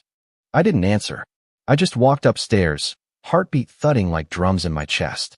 Every step felt heavier. My room looked exactly the same. Bed unmade, laundry piled, little Christmas gift bag I'd prepared for them still sitting on my desk. Inside it were 2 custom mugs, World's Best Mom and World's Best Dad. I stared at them for a long time before quietly placing them back in the drawer. As I started packing, my hands were shaking. Not from fear, from something else. Something colder. I wasn't going to argue anymore. I wasn't going to plead for fairness. They'd made their choice. And now, I was going to make mine. I grabbed my suitcase, laptop bag. Well, the empty case that used to hold my laptop, and coat.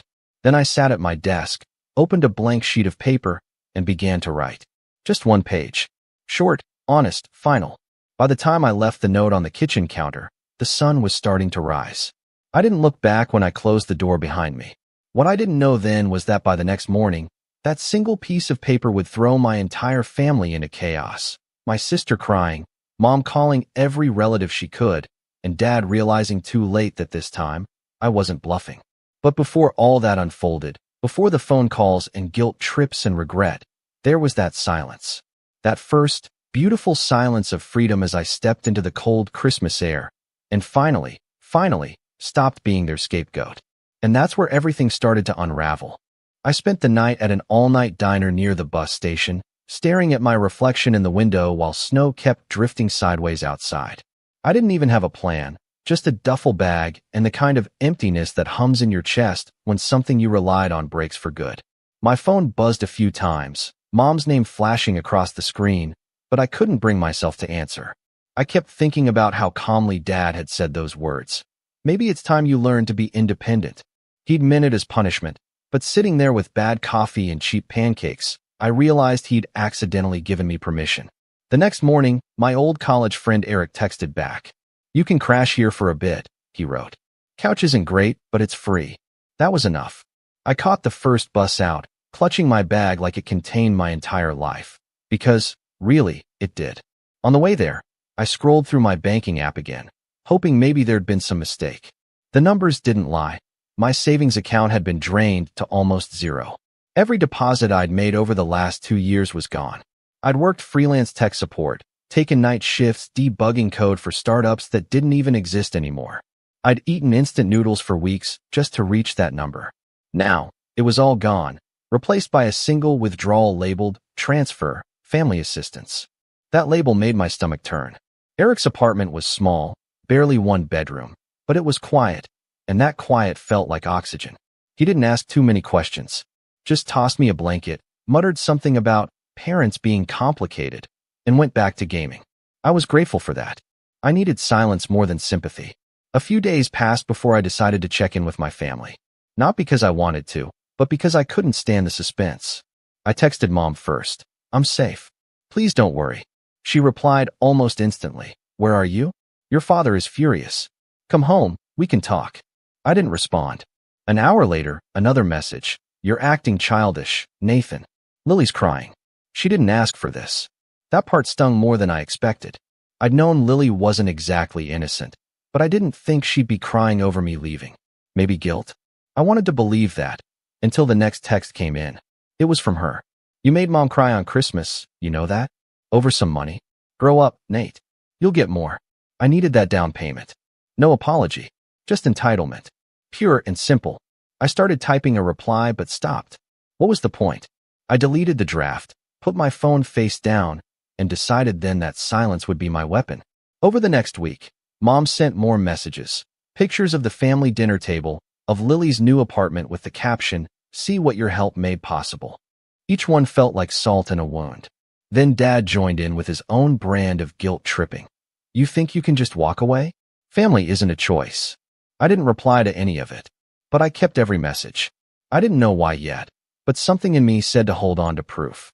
Then, one evening, Eric came home waving his phone. "Dude, check this out," he said, half laughing. "Your sister just posted an Instagram story, new apartment tour. Guess who she tagged?" My heart sank before he even showed me. There it was, a perfectly lit video of Lily posing in her brand new living room, fake plants and designer couch behind her, captioned, "Finally moved into my dream place. Couldn't have done it without my amazing parents. #family first. Family first." I could feel the heat rise behind my eyes. The comments were worse. Her friends were congratulating her. Mom had commented 3 heart emojis, and Dad had written, "We're so proud of you, sweetheart. You deserve it." No mention of the laptop. No mention of the savings. No mention of me. That was the first night I really let myself get angry. Not loud angry. Just that deep, quiet kind where your chest tightens and your brain starts connecting dots you've been ignoring for years. This wasn't the first time they'd chosen Lily over me. This was just the biggest example. I thought back to when I was 15, saving for a gaming PC. I'd mowed lawns all summer, stacked every dollar in a jar. The week I was ready to buy it, Mom came into my room teary-eyed, saying Lily's dance recital costumes cost more than expected. I ended up handing her the jar. I never saw that money again. Or when I was 17 and got accepted into a coding camp, Dad promised to help me pay the registration fee. Then, at the last minute, he told me the family car needed urgent repairs after Lily accidentally hit a pole. Guess who paid that bill? Every memory started bleeding into the next. All those little sacrifices I'd made. The times I'd swallowed resentment because that's what good sons do. Suddenly, I realized I wasn't angry about this one Christmas. I was angry about a lifetime of being disposable. The next day, Mom called.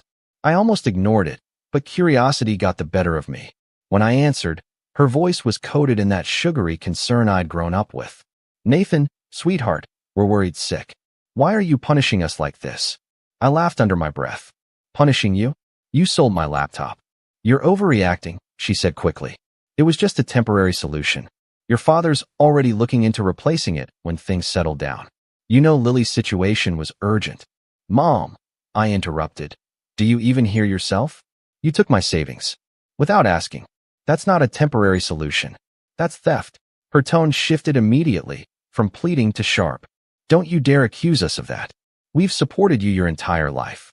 You're acting ungrateful." There it was again. The script. Every argument always circled back to how much I owed them. I could feel my jaw clench. "I think we're done here," I said quietly, and hung up. That night, I started applying for new jobs, better ones out of town. I needed distance. I didn't even tell Eric. But something inside me was already plotting, quietly. Not revenge, not yet, just awareness. A sense that if they wanted to play power games, I could too. A week later, I got a notification from my bank again. This time it wasn't a withdrawal, it was a credit check alert. Someone had tried to open a new credit card in my name.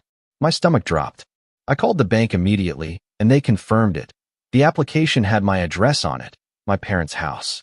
I didn't even need to ask who did it. I just sat there, staring at the wall. They hadn't just taken my money, they were trying to use my name. I called home that night, and Dad answered. "We told you not to make this harder than it needs to be," he said before I could even speak. "What's going on with the credit card application?" I asked flatly. A pause, then a sigh.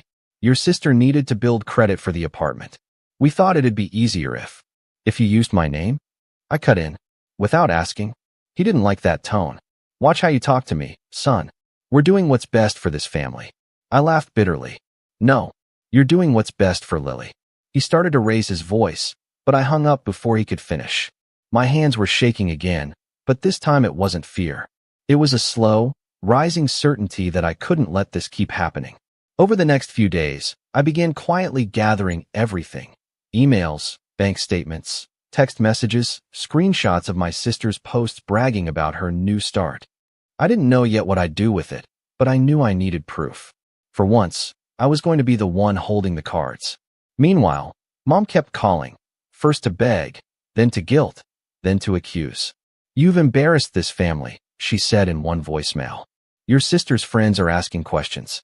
Why are you doing this to us?" I didn't respond, but inside, something colder was forming. That same night, I overheard Eric telling his girlfriend about me. "He's too nice," he said. His family treats him like a doormat. He wasn't wrong, but I wasn't going to be that person anymore. A few days later, Lily texted me out of the blue. Hey, can you come by the new place? Mom said you left something important at home. Also, I need your help with some paperwork. My first instinct was to ignore her, but curiosity got the better of me. What paperwork? I replied. She sent a picture, a lease amendment with my name typed neatly next to hers. Landlord said it's just a formality. Can you sign this today? I stared at the screen for a long time, the same heat rising in my chest as that morning on Christmas. It wasn't a formality. It was another trap. I didn't reply. Instead, I stood up, walked to the window, and looked out at the street below. Snow had started falling again, soft and slow, blanketing everything in silence. Somewhere between the sound of the city and my own heartbeat, I made a decision. This wasn't going to end with me running anymore. They'd taken my savings, my laptop, tried to use my name, and still expected my obedience. They thought silence meant surrender. But I wasn't the quiet, dependable son anymore. I was done being their safety net. And the next time they tried to use me, they were going to regret it. What I didn't realize yet was that their next move would push everything past the point of no return, and that when it came, it would involve something far worse than stolen money. It would be personal. It would be betrayal, pure and deliberate. And it was coming sooner than I thought. 2 weeks later, I got a call from an unknown number while I was at work. Normally, I let it go to voicemail, but something in me, some instinct sharpened by all the recent chaos, made me answer. Hello, I said, keeping my voice low. Is this Nathan Ross? A woman asked, brisk and professional. Yes, who's calling? This is Denise from Greenhill Auto Financing. We're just confirming your recent loan application for the 2017 Audi A4. My breath caught. What loan? She hesitated. The application was submitted under your name and social security number yesterday. I just need to verify a few details before approval. The rest of her sentence faded into static in my mind. I gripped my phone tighter, every muscle in my jaw locking. I hadn't applied for any car loan. I didn't even have a car anymore. Mine had broken down months ago, and I'd been taking the bus since. I swallowed hard. Can you tell me the address listed on the application? Sure, one moment, she said, tapping keys in the background. It's listed as 92 Brookview Lane. My parents' house. I thanked her, hung up, and just sat there for a full minute, staring at nothing. My heart was pounding so hard it hurt. I felt dizzy, like I'd just stepped into a world where up and down no longer existed. They'd done it again. They'd used my identity, this time for a car loan. I stepped outside into the cold, trying to breathe. The air burned my lungs, but it helped keep me from shaking apart. I called the dealership listed on the loan paperwork, Greenhill Motors, and asked for details. The manager, a guy named Rick, answered. Yeah, the Audi A4, right? Real nice car. You already picked it up yesterday. I froze. Picked it up? Who? I heard him shuffle papers. Let's see, Lily Ross. You two must be related, huh? She said her brother was helping her out with the paperwork. I ended the call before my voice could give out. My sister. She'd actually done it. I stood there for a long time in the parking lot, phone still in my hand, the winter wind biting at my face. Then I laughed, quiet, breathless, almost hysterical. Of course she had. Of course she'd take it one step further. When I got back to Eric's apartment, he took one look at me and said, Dude, you look like you've seen a ghost. I think my sister just bought a car, I said, sitting down heavily on the couch. In my name? He blinked. You're kidding. I showed him the call log, the dealership info, the loan confirmation. He whistled low. That's next level. I couldn't even find words. I felt something between anger and heartbreak, like the last thread of family connection had just snapped. That night, I called Mom. No more texts, no more ignoring. I wanted to hear her voice when I said it. She picked up on the second ring, her tone instantly defensive. Nathan, I was hoping you'd finally call. You've been avoiding us long enough. Did Lily buy a car? I asked. A pause. Just long enough to confirm everything. Well, she said slowly. Your sister needed reliable transportation for work. She's been borrowing our car constantly, and your father. Don't, I interrupted. Don't you dare tell me this is about helping her. She used my name, my credit, my identity. You're overreacting again, she said, her voice sharpening. It's just paperwork. She'll make the payments. You'll barely notice. Barely notice? I nearly shouted. You people have stolen my savings, my laptop, and now my credit score. Watch your tone, she snapped, switching to her scolding voice.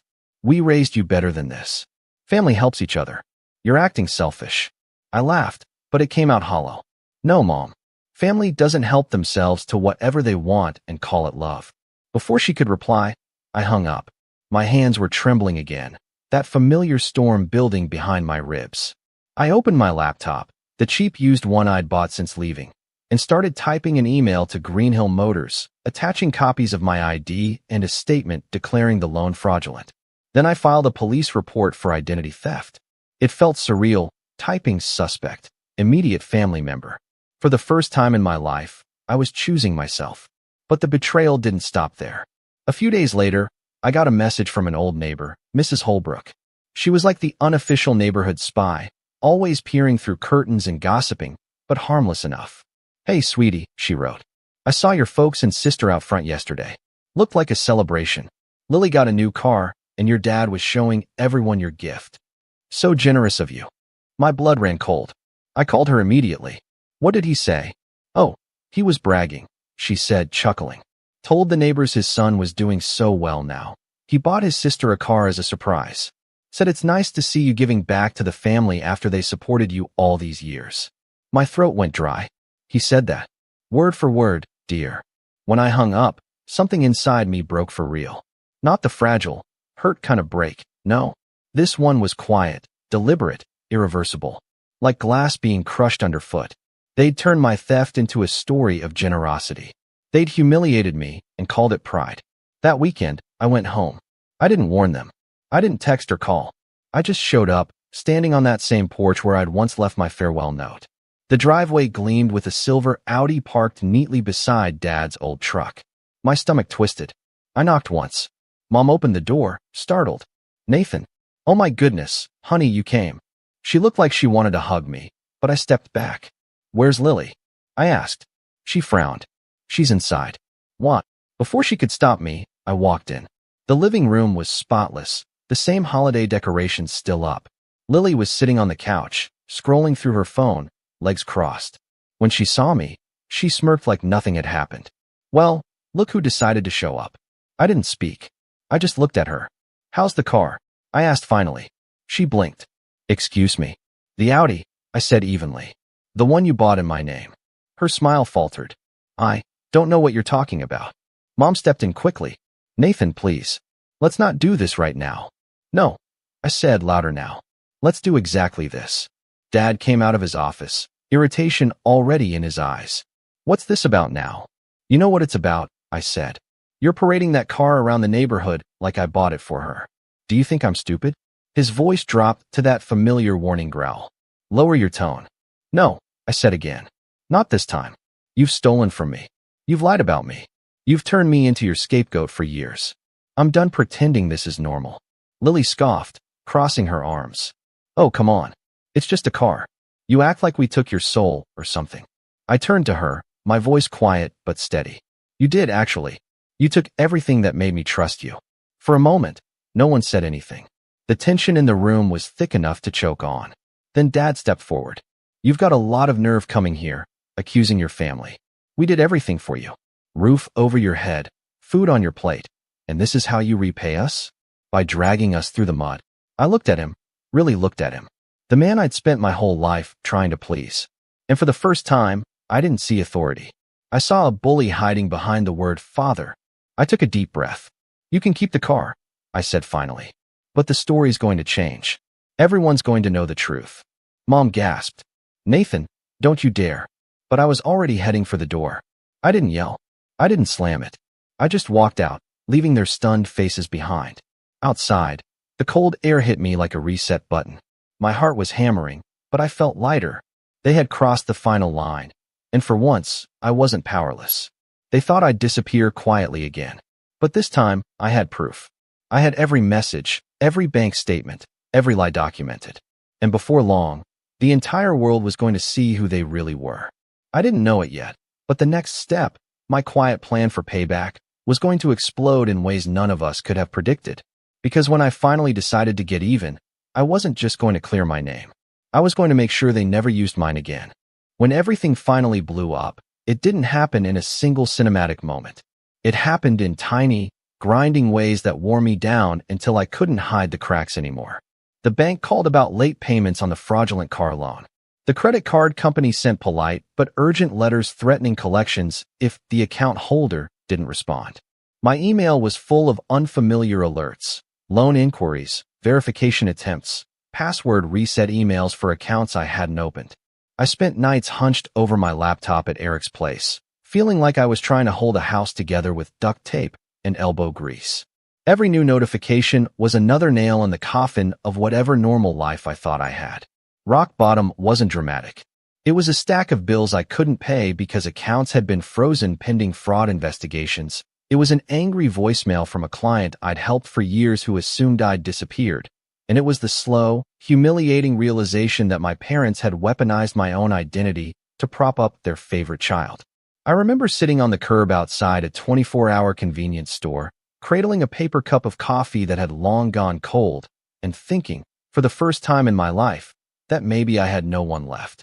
That's the raw thing about hitting bottom. It clarifies. Stripped of illusions, there's a brutal sort of honesty that creeps in. The denial fades fast when creditors call and your name is on documents you never signed.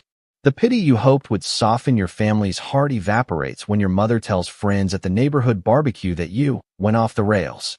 You start to see people for what they are, and you start to see yourself as something other than someone to be used. The first week after confronting them, I lived off Ken's soup, Eric's goodwill, and a tiny freelance gig I could manage between phone calls to fraud departments and meetings at the police station. Filing the reports felt both small and monumental. I printed bank statements, screenshots of Lily's posts, voicemail transcripts, the dealership paperwork, and the credit application showing my social security number. The police clerk looked at me with tired eyes and stamped the report with a kind of bureaucratic finality. It didn't solve anything overnight, but at least it was a start. I filed disputes with the banks, placed fraud alerts, and called the major credit bureaus to freeze my accounts. Each call felt like sawing through a binding rope. Progress, but slow and exhausting. Professionally, things were a mess. A couple of clients panicked, assuming I'd vanish. Others cheered me on. I lost one contract that had been a steady income, and for a week my stomach lived in my throat as my savings, what little remained, dwindled. I slept poorly. I replayed every past favor I'd done for them, every excuse I'd swallowed, and it felt like a lifetime of tiny betrayals had added up to this avalanche. But human beings are strange creatures. Push them into a corner, and some of them sharpen into something new. I had always been resilient in an unassuming way. Now resilience got a facelift. Somewhere between late-night calls to creditors and a day job helping patch code for a small startup, a slow plan started to take shape in the corners of my brain.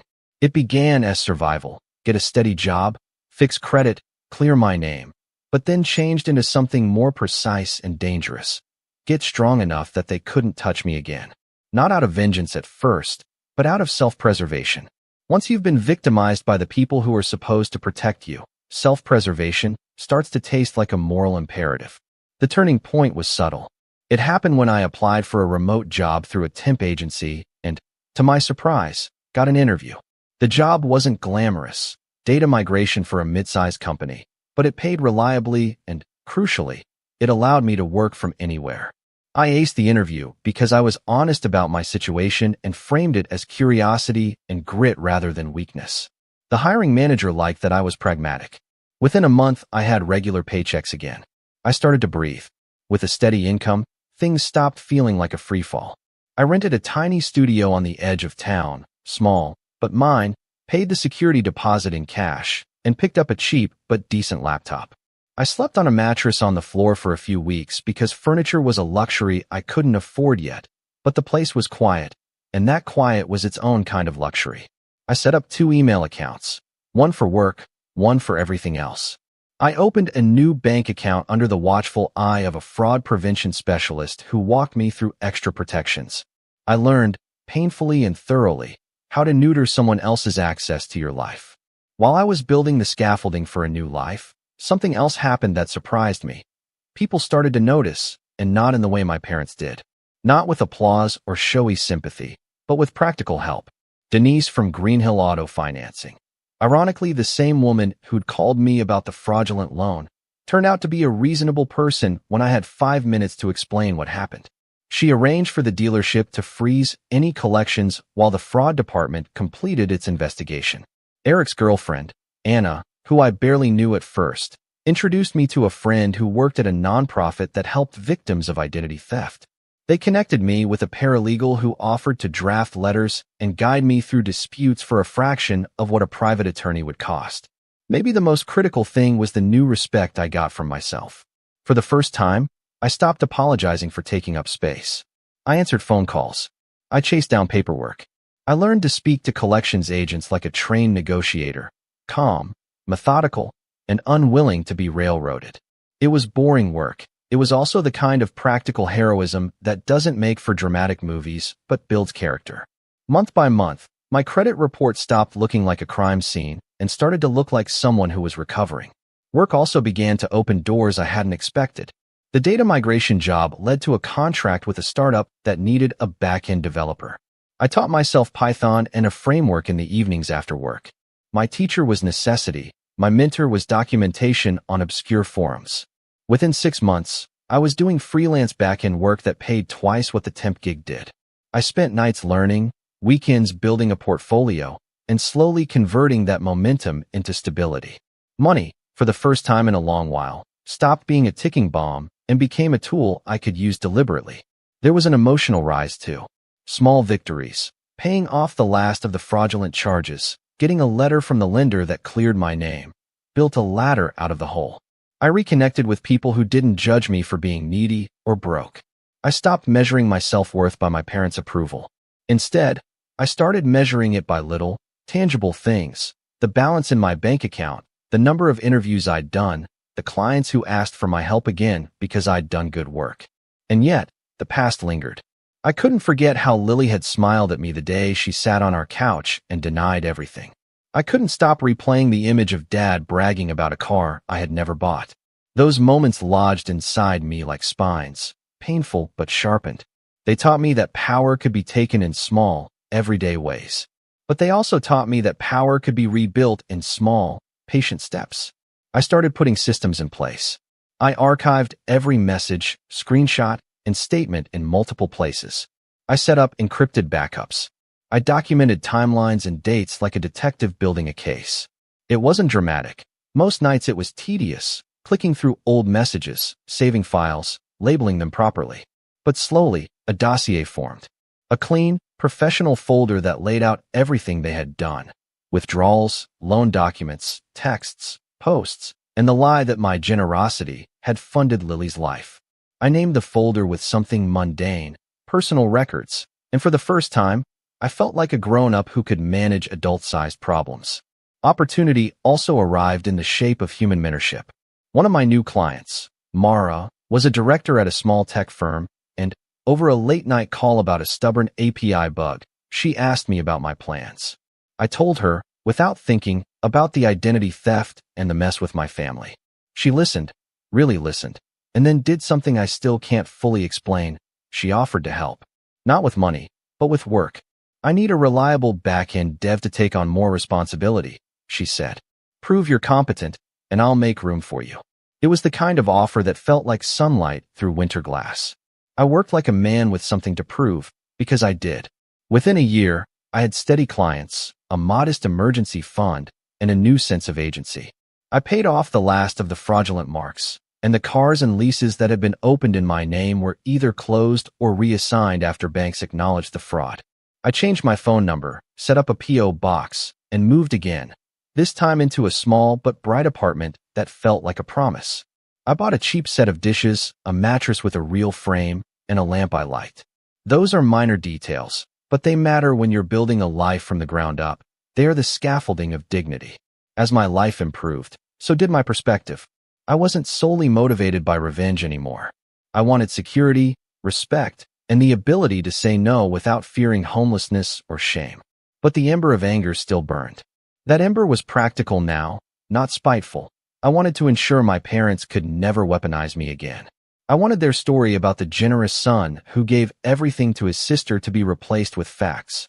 I wanted them to face the reality that family, didn't give them carte blanche to destroy someone else's life.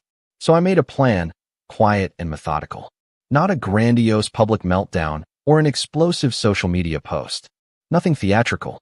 I wanted leverage, hard, incontrovertible leverage that would protect me and force accountability if they ever tried anything like this again.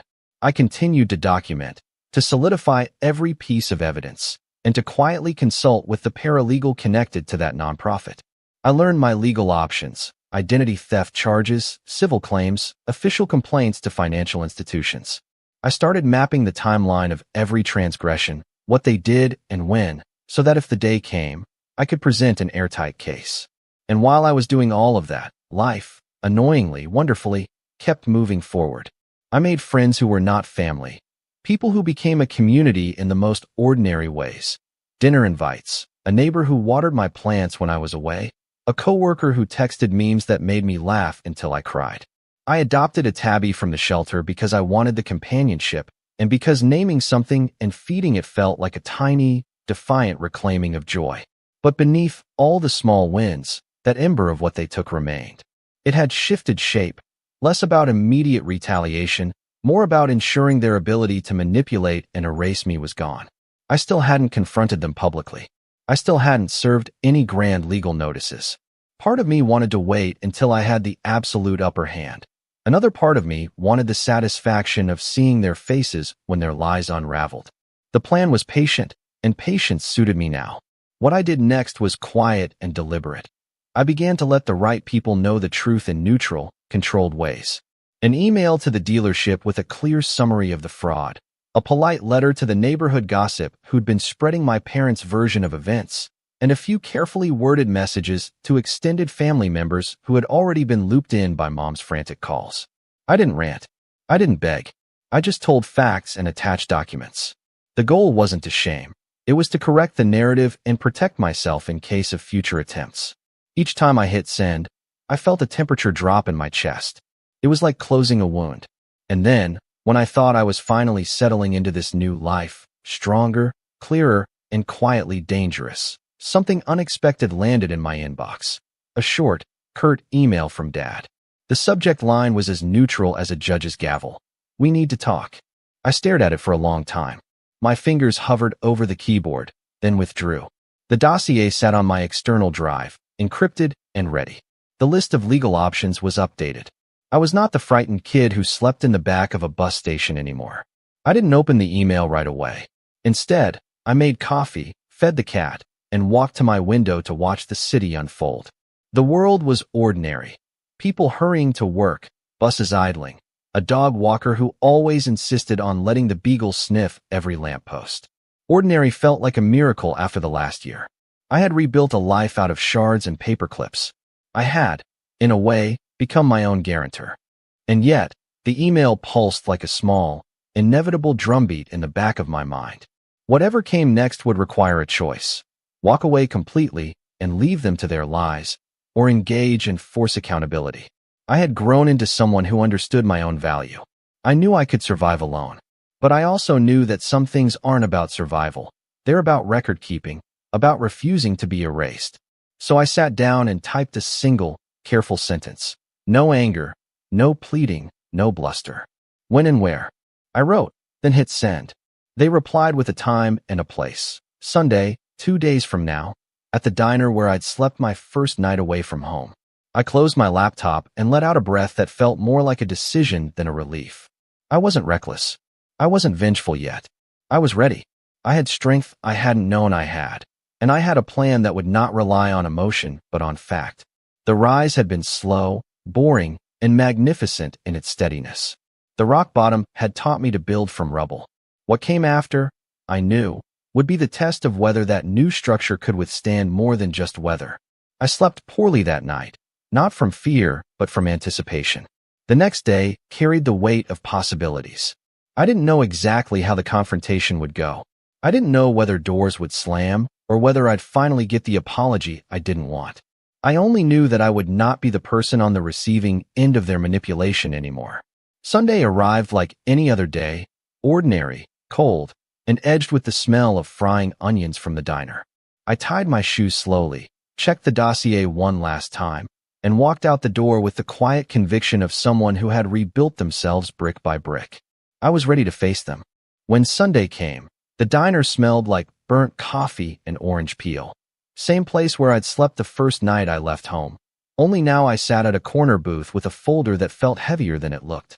The leather cover hid printouts, emails, bank statements, dealership forms, and voicemail transcripts.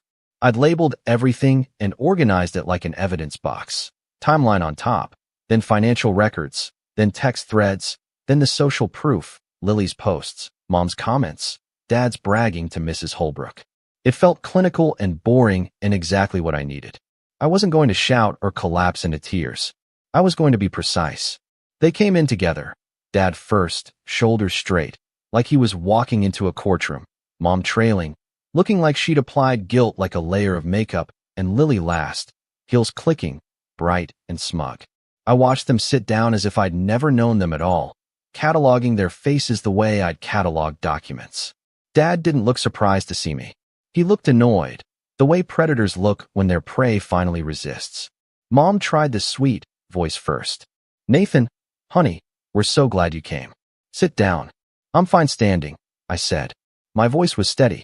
I pushed the folder toward the center of the table. "I thought I'd bring receipts." Dad's jaw tightened. "What receipts?" "The ones showing you sold my laptop and emptied my savings. The loan application for the Audi with my social security number. The dealership paperwork showing Lily picked up the car yesterday. The credit application for the apartment. The messages where you told the neighborhood I bought Lily a car." I let the words land. I didn't raise my voice. I didn't need to. Lily rolled her eyes. "This is ridiculous. You're embarrassing everyone." "Am I?" I asked. "Because here's a copy of the transfer labeled Family Assistance. Here's the receipt for the MacBook sold to a pawn shop 24 hours before you posted the apartment tour. Here's the loan application with my signature, spoofed, but if you thought anyone wouldn't notice the address and pattern, you were wrong. And here's the email I sent to Greenhill Motors last week contesting the loan." Denise replied and put a temporary hold on collections until the fraud team finished their review. I tapped the folder like a judge tapping a gavel. Everything's neat and documented. Mom's face went a shade paler. That had been my goal. No theatrics, just facts. Dad's posture shifted from angry to defensive. "This is libelous," he said. "You can't just come in here and—" "Watch me," I said softly. Then I did something I hadn't planned entirely, but knew would be effective. I slid my phone across the table and opened a group email I'd started an hour before they arrived. On the two line were people who mattered. The landlord's office, the dealership manager Rick, Mrs. Holbrook, a handful of neighborhood association members, and two extended family group chats Mom had CC'd into dozens of threads over the holidays. The subject line read, "Important, fraudulent activity involving Ross family, facts attached." I hit send. For a moment, the diner noise swallowed the world. Then phones buzzed around the table. Mom's hand covered her mouth. Lily flinched like she'd been slapped. Dad's eyes bore into me in a way that looked less like anger now and more like fear. I didn't gloat. I simply let them watch their narrative evaporate. Within 10 minutes, I started getting replies. Rick from Greenhill wrote, "We've received documentation and have repossessed vehicle pending fraud investigation. Please do not contact Ms. Ross regarding the vehicle." The landlord replied, "We need to speak off record. Please provide proof of identity theft regarding the guarantor documents." Mrs. Holbrook sent a curt message. "I'm very sorry. Please accept my apologies." I had no idea. And a cousin I barely knew wrote, "This changes everything. I'll call Mom and Dad later." Dad's mouth opened and closed like he'd lost the script. "You'll regret this," he said, but there was no venom left. Only the hollow echo of someone realizing they'd miscalculated. Mom began to cry, not the practiced tears she'd weaponized before, but quiet, sincere-sounding fear. Lily stood up, her face flushing a terrible shade, and for the first time that year I saw panic in her eyes. "You made us look like criminals," she hissed. "We were helping you." "You made yourself look like a criminal," I answered. "You used my identity. You sold my things and called it a gift. You bragged about it. Now people who matter are listening to facts instead of stories." The payoff wasn't an explosion. It was a clean, clinical unraveling. Within the hour, the dealership's repossession was public knowledge in our little cul-de-sac, and the landlord called Dad to say the lease was on hold until they could verify the guarantor's signature. Dad tried to call Rick and got voicemail. He tried to corner the landlord in person and was politely turned away. His face, usually so carefully composed, collapsed into confusion. By late afternoon, my inbox was full of new allies. Denise from Green Hill called to apologize, her voice earnest, the kind of corporate sympathy that actually accomplished things.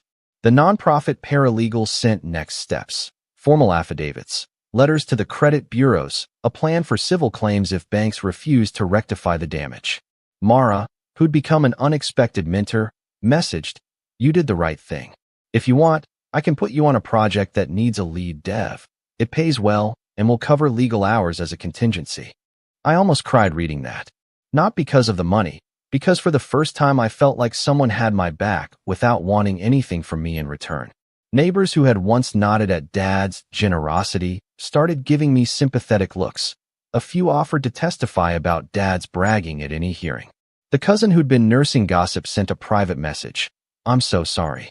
If you need anything, tell me the truth. I'll stand with you." That last one mattered more than I expected. It meant the story my parents had been spinning, that I'd suddenly become the villain, was fracturing. People were choosing transparency over family mythology. Walking back to Eric's that night, the winter air felt like clarity. I wasn't celebrating destruction. I was watching consequences align with actions. That was the kind of satisfaction that wasn't loud. It was sharp and cold and entirely deserved. The revenge had been quiet, precise, not petty. It relied on law, process, and people who cared about the truth more than they cared about appearances. Still, karma didn't hand me the final victory that night. There were loose ends, Lily's reputation in tatters, but still denials on social media. Mom calling aunties who didn't yet believe. Dad pacing the house like a trapped animal, frantic, not because of guilt, but because he'd lost control. I expected that.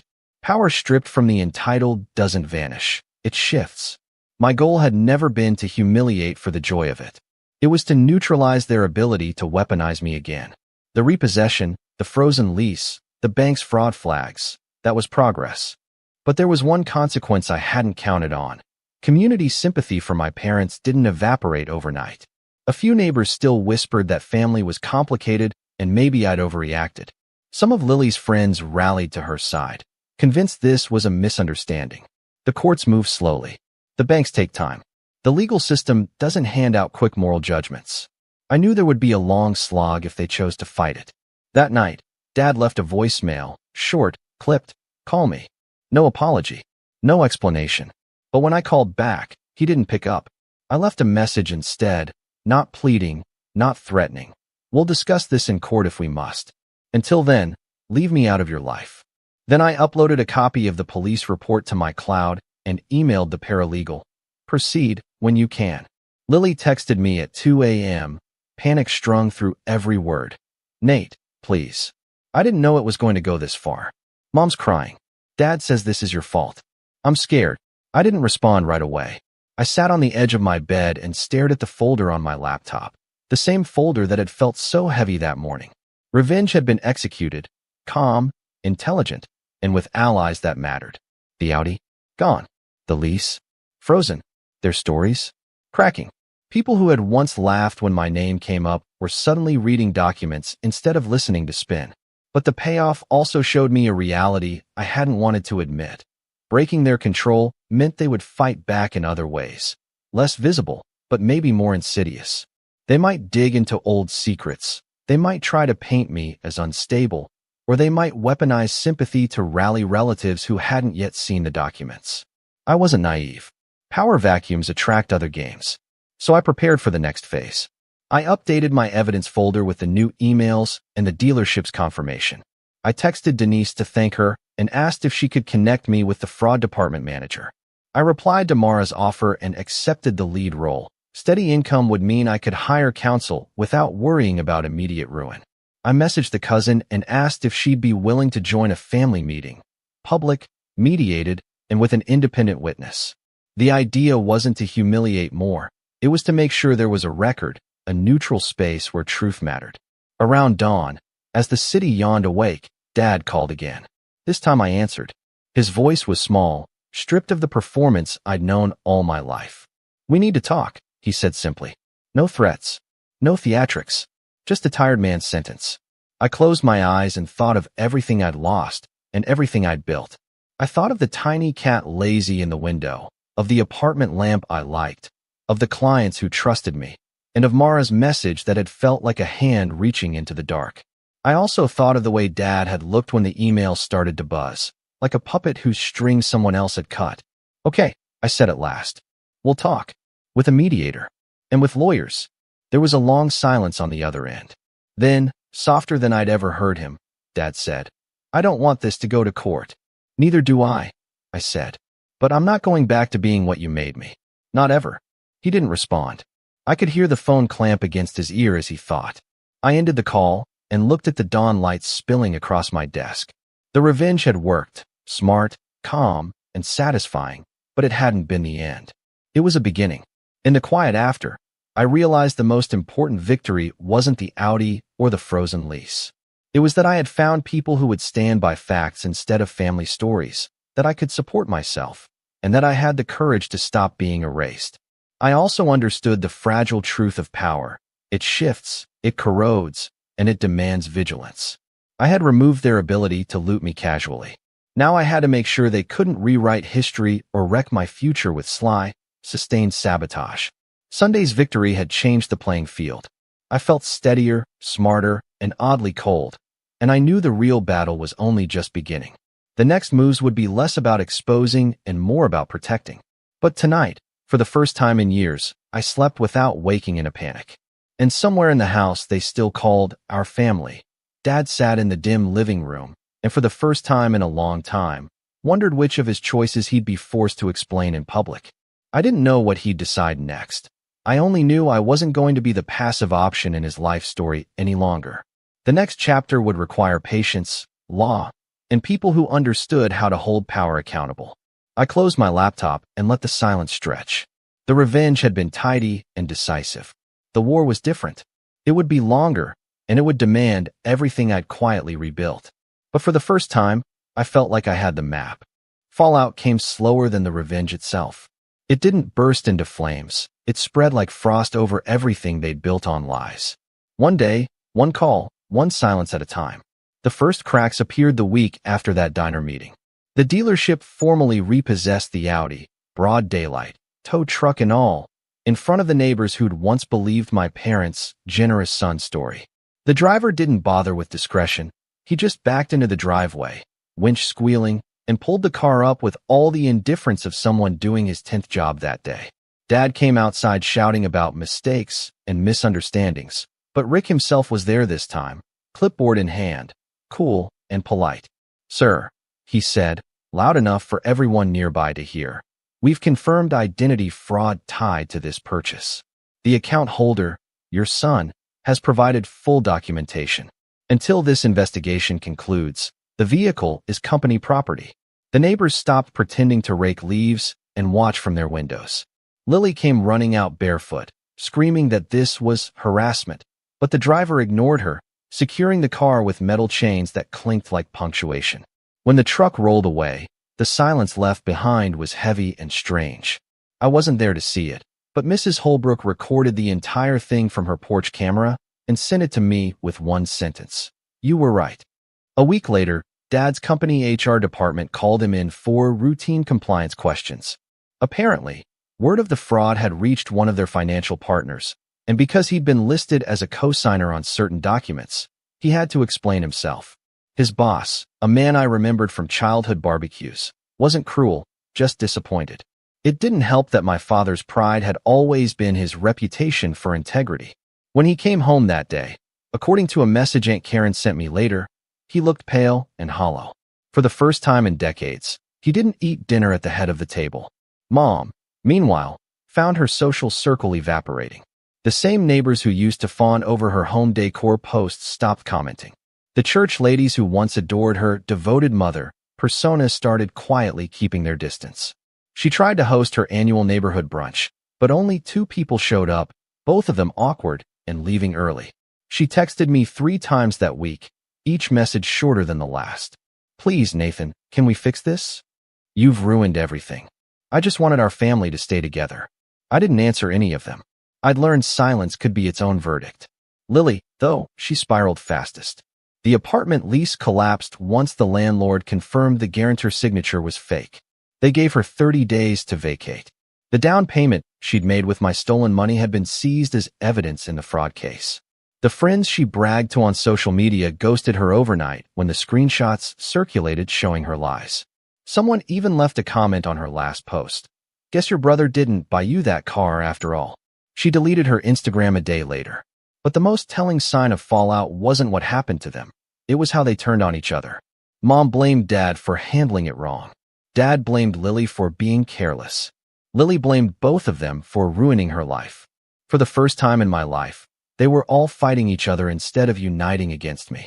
Aunt Karen told me over coffee one morning that she'd overheard Mom sobbing to her. I just wanted to help Lily get a start. Karen's reply had been mercilessly simple. You destroyed one child to save another. That's not parenting. That's theft. It was strange hearing that from someone else. I'd spent so long wondering if I was crazy for feeling betrayed. Now, other people were saying it out loud. The family mythology had cracked. I didn't push the legal side hard at first, but when the fraud investigation concluded, the results were decisive. The banks cleared my record completely. Greenhill Motors closed the fraudulent loan and sent a letter confirming that Mr. Nathan Ross is not liable for any debts incurred under his name between December 22nd and January 3rd. That piece of paper was my absolution. I framed it. Then came the civil case. The nonprofit's paralegal connected me to a young attorney named Samir who specialized in financial disputes. He took one look at the file I'd built, the documents, messages, receipts, and said, "You've done half my job already." We filed a small claims suit against my parents and Lily jointly for the stolen savings and laptop value. It wasn't a massive amount, around $14,000 total, but it wasn't about the money. It was about record. Consequences. Court day was surreal. Seeing them there, seated at the defense table, was like watching a play about strangers who vaguely resembled people I used to know. Mom looked fragile, Dad stiff, Lily furious. They tried to argue it was a family misunderstanding, that I'd consented verbally, but the judge didn't buy it. The paper trail was too clean. The judge's voice was dry when he said, "Families are not exempt from accountability under financial law." He ordered them to repay the full amount plus fees within 6 months. It was a quiet victory, but in its quietness lay all the satisfaction I needed. Afterward, outside the courthouse, Dad stopped me. For a moment, he looked less like the man who'd ruled every room he entered and more like a man who'd aged 10 years overnight. "Nathan," he said quietly, "you could have handled this privately." "I tried," I said. "You called it disrespect." He exhaled through his nose, a slow, broken sound. "You've shamed your own blood." "No," I replied. "You did that yourselves." I just turned on the lights. Mom didn't speak. She stared at the pavement, clutching her purse like it was the last thing she owned. Lily didn't meet my eyes at all. She just muttered something about everyone turning on her and walked to the parking lot alone. They did pay the judgment, eventually. I got a cashier's check in the mail, no note, no apology. I deposited it without a word. By then, the damage was already done, not to my credit, not to my finances, but to the illusion that they'd ever been my safety net. I wasn't their son anymore. I was a mirror they couldn't look into without flinching. Months passed. Seasons changed. The story faded from local gossip to distant memory. My work flourished.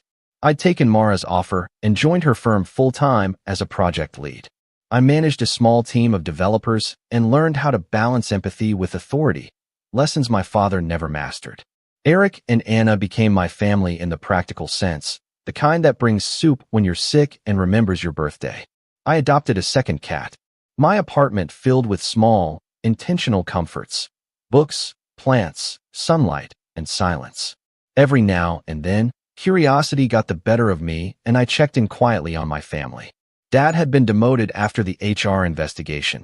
He still worked at the company, but without managerial authority. Mom started selling vintage clothes online under a pseudonym, her attempt, I guessed, to rebuild pride. Lily moved to a cheaper apartment 2 towns over, working as a receptionist somewhere. They weren't destitute, but the shine was gone. Their world had shrunk. One summer evening, Almost a year after it all began, I got a letter in the mail.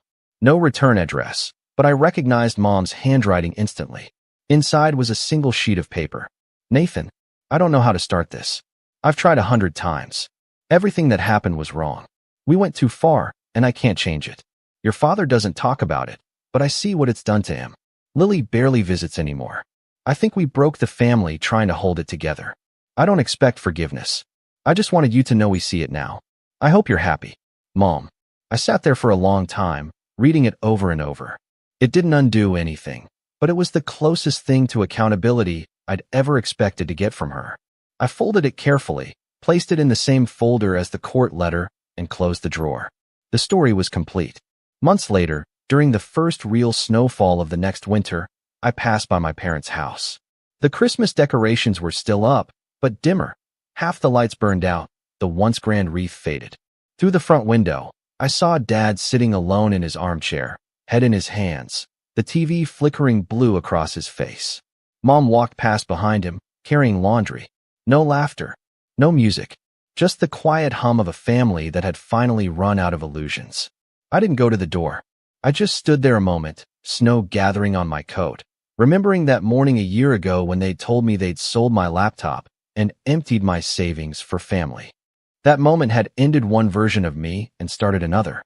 I turned to leave, feeling no hatred, no triumph, just a clean stillness. I had my own home now, my own family of choice, and a life they no longer had the power to touch. As I walked away, I glanced once more at the house where I'd grown up. For the first time, it didn't feel like home or prison. It just looked like a building that belonged to someone else. And with that, I whispered the only words that felt right, carried away by the cold wind as I stepped into the snow-lit street.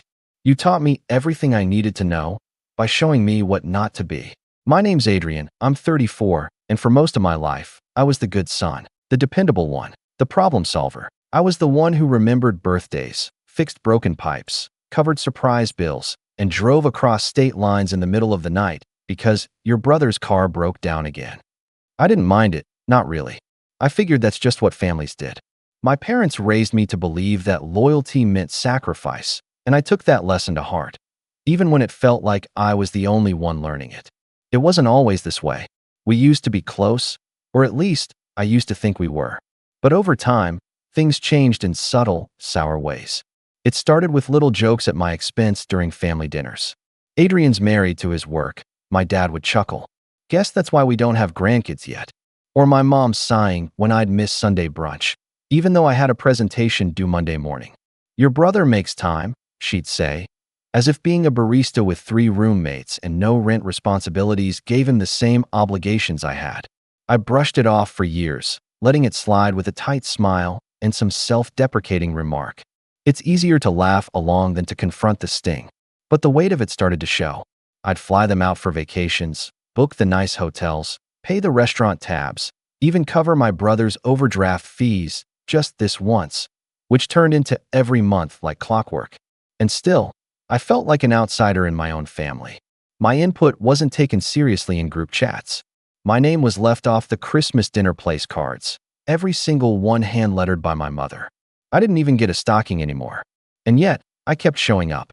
Birthdays, holidays, house repairs, financial crises, I was always there. Until I wasn't. It started unraveling slowly. A few months ago, I received an email from the family accountant.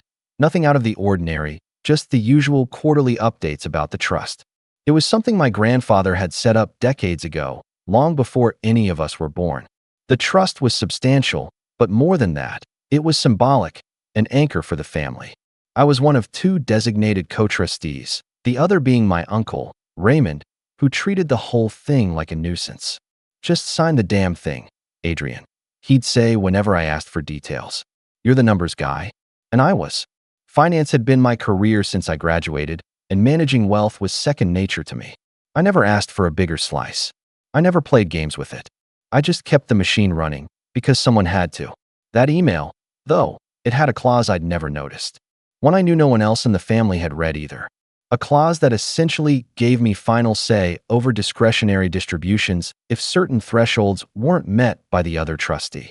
I filed it away in the back of my mind, unsure whether I'd ever need it. I didn't want power. I wanted peace. And then came the message. It was a Thursday afternoon, one of those bland days where nothing goes wrong, but nothing feels quite right either. I was wrapping up a call with a client when my phone buzzed. Group text. From my mom. We've talked it over, and we think we need space. Please don't reach out anymore. No explanation. No follow-up. Just that. And beneath it, my uncle had reacted with a thumbs up. My brother, of course, said nothing. I stared at the screen for a solid minute, wondering if it was some kind of mistake. A poorly worded joke? A misfire? But the longer I stared, the more I realized something else was happening. Something colder. Premeditated. And that's when I remembered the voice message from my brother a week prior. He was laughing, half drunk. Mom says you're getting weird about the money. That you're making things complicated. You know this whole family would run smoother if you just stopped trying to control everything. It all clicked. The sudden coldness at the last family dinner. The way my name had been missing from the joint birthday invite for my nephew.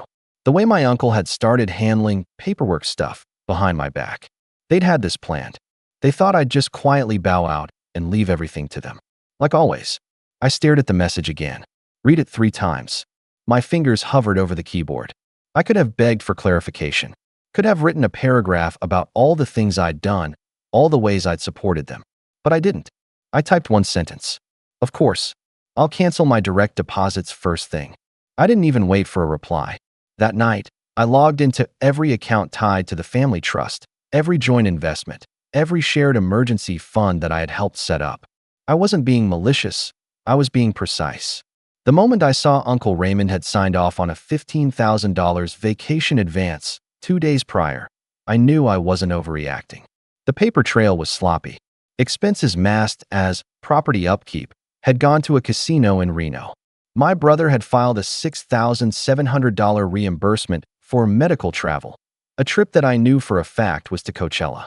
By midnight, I had frozen the trust under the discretionary authority clause, flagged it for audit, emptied the vacation fund into a holding account pending review, triggered an alert that halted all external transfers above $1,000.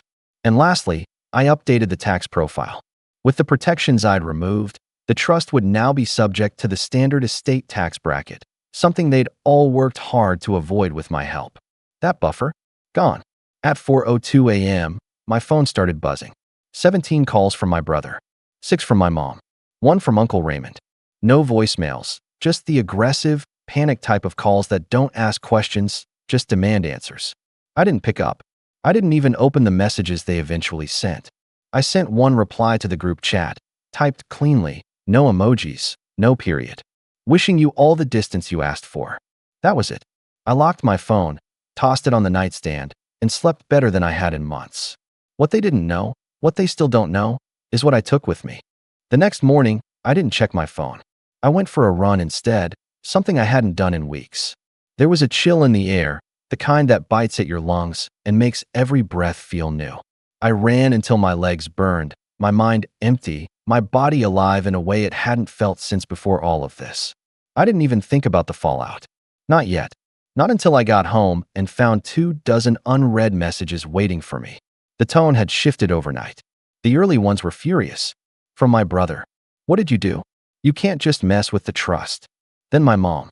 You're being dramatic, Adrian. We just needed space, not whatever this is. Uncle Raymond. If this is your way of throwing a tantrum, you've gone too far. You'll be hearing from our lawyer. But the later ones, those were different. Can we just talk? You're blowing this out of proportion. We didn't mean to hurt you. And finally, from my dad, who hadn't said a word up until then. Please don't do anything you'll regret. I read that one twice, laughed, then deleted it. See, what they didn't understand, what they never understood, was that I didn't do this out of spite. I didn't retaliate out of pettiness or revenge. I made a decision, a clean break, one they asked for, whether they realized it or not. But let me back up, because I promised I'd tell you what I took. It started 2 years ago, right after my grandfather passed away. He was a quiet man, stern but kind in his own way. Never one for fanfare, but sharp until the end. He'd pulled me aside after the funeral, eyes watery but focused, and handed me a letter. Not a legal document, not some formal will, just a handwritten note in his scrawled, no-nonsense penmanship. You're the only one I trust to protect the family from itself. That was all it said. No signature. No explanation. But that letter stayed with me, tucked in the back of my safe behind a stack of old bonds and property deeds. I hadn't thought much of it at the time. I figured he meant the trust, or the taxes, or the accounts I helped manage. But now, years later, I understood. He saw them clearly, even when I didn't. What I took wasn't just money. It was leverage, insurance, protection. Over the years, while I was the one drafting the documents, filing the reports, and keeping everything afloat, I started noticing discrepancies. Little things. A missing signature here. A double charge there. Accidental transfers. My uncle had gotten sloppy, and my brother, well, he never respected the value of a dollar that wasn't his. So I started documenting everything. Quietly. Thoroughly. I had copies of every expense report. Screen recorded every bank transfer they made under my name. Kept a spreadsheet of every loan they never paid back. I even had emails where my mother thanked me for covering property taxes they told the rest of the family they had paid. But the real prize? The ownership documents for the lake house. That house had always been presented as our family's shared vacation home. That's what everyone said. What no one realized was that, after Grandpa passed, I bought out the remaining mortgage with my own funds. Quietly. Legally. I never changed the name on the mailbox. Never mentioned the title transfer. I just handled the payments while everyone else used it for summer getaways and holiday photos. My brother even proposed to his fiancée there. And it's mine. Fully paid off. Legally filed. The deed rests in my office drawer, notarized and untouched. They thought the trust owned it. They were wrong. So when I froze the family's accounts, yes, the trust was paralyzed. The vacation fund gone. The estate protections reversed. But the lake house? That was never theirs to begin with. They'd built memories on borrowed time. And now, well, now it's locked. Empty. Off limits. I changed the passcode to the front gate. Scheduled security upgrades. And for good measure, I listed it as an exclusive rental on a high-end platform, starting at $3,000 a night. Booked solid through the next 5 months. I didn't do it to make money. I did it because my grandfather trusted me to protect the family from itself. That night, my mom called. I didn't answer. She left a voicemail. Her voice was tight, tearful, but controlled. Adrian, we didn't mean what we said. It was just things have been tense. We miss you. Your brother, he's struggling, you know that. And your uncle, he's under a lot of pressure. We shouldn't have pushed you out. Please call us. Let's fix this. I listened once, then deleted it. Because here's the truth they still haven't faced. This wasn't about one message or one account. This was years of being the backup plan, the safety net, the reliable disappointment they knew would always catch the fall, pay the debt, show up uninvited but needed. They cut the cord. I just made sure they couldn't grab it again when they started to fall. And now, they're starting to fall. What happens next? Well, let's just say they haven't even noticed the other thing I took with me. But they will. They always do. It was 2 days later when the group chat exploded again, this time with panic. It started with a message from my cousin Lila, one of the few family members I actually liked. She rarely got involved in the drama, usually keeping her distance and showing up to family gatherings out of obligation more than enthusiasm. But even she was shaken. Lila, hey, I don't know what's going on, but Aunt Lisa's flipping out. Something about the foundation paperwork. She said you locked her out of the documents folder. I hadn't expected that to come to light so soon. See, the foundation wasn't a charity in the traditional sense. It was a tax shelter. Legal, but very gray. Something my uncle set up a decade ago to manage family giving. And it just so happened that I helped set up the infrastructure and cloud storage for it. Back when they didn't know the difference between a password and a PDF. The documents folder? Yeah, I had full admin access. Always did. I never thought I'd need to use it. But after their message, I revoked every user permission and put the whole thing behind encryption. Legally, I didn't have the right to take anything.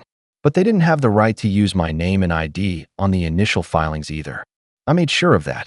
I had screenshots, metadata, IP logs, everything.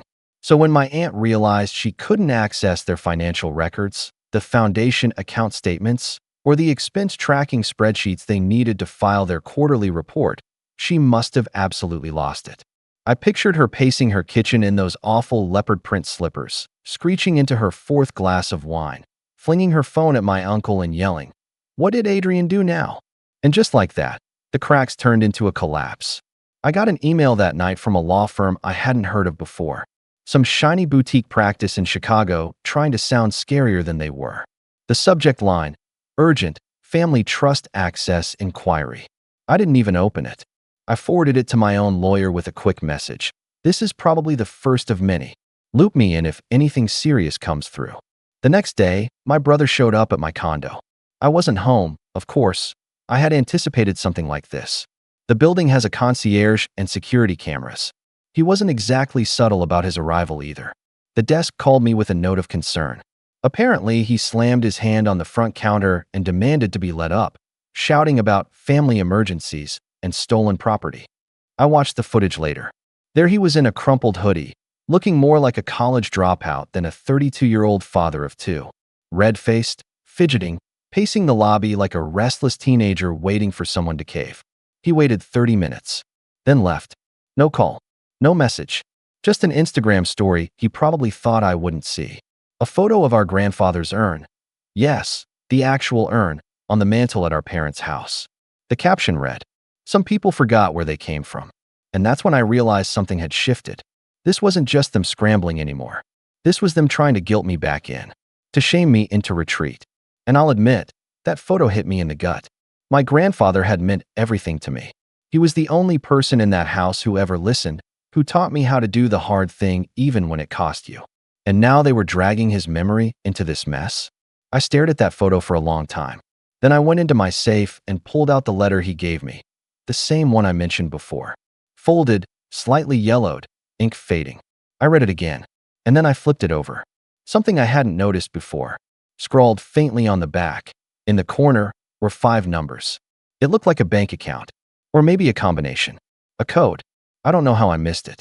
I must have looked at that paper 100 times over the years, but never flipped it. I scanned the number into my files, then went back to the stack of folders I'd been collecting, files on the trust, the deeds, the business accounts my uncle opened without telling anyone. There it was, in an old ledger from 15 years ago, a hidden account, one that had never been touched. My heart started racing. I cross-referenced it with the estate filings and found a single line item, emergency reserve. No details, no balance, no sign of who had access. Until now, that's what I took. Or rather, that's what I was given.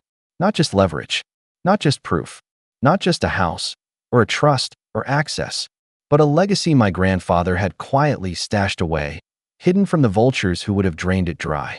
A nest egg no one else even remembered existed. Not a fortune, necessarily, but enough. Enough to change everything. And I wasn't sure what I'd do with it yet. Not until I received one more message. From my mother. Just 6 words. "We didn't raise you like this." I didn't reply. Not yet. But I knew what I'd do next. And they were not ready. Not even close. I sat on the edge of my bed, staring at that message from my mother. "We didn't raise you like this." It wasn't an apology. It wasn't even a plea. It was a judgment, a subtle attempt to remind me of my role, of the mold I was supposed to fit.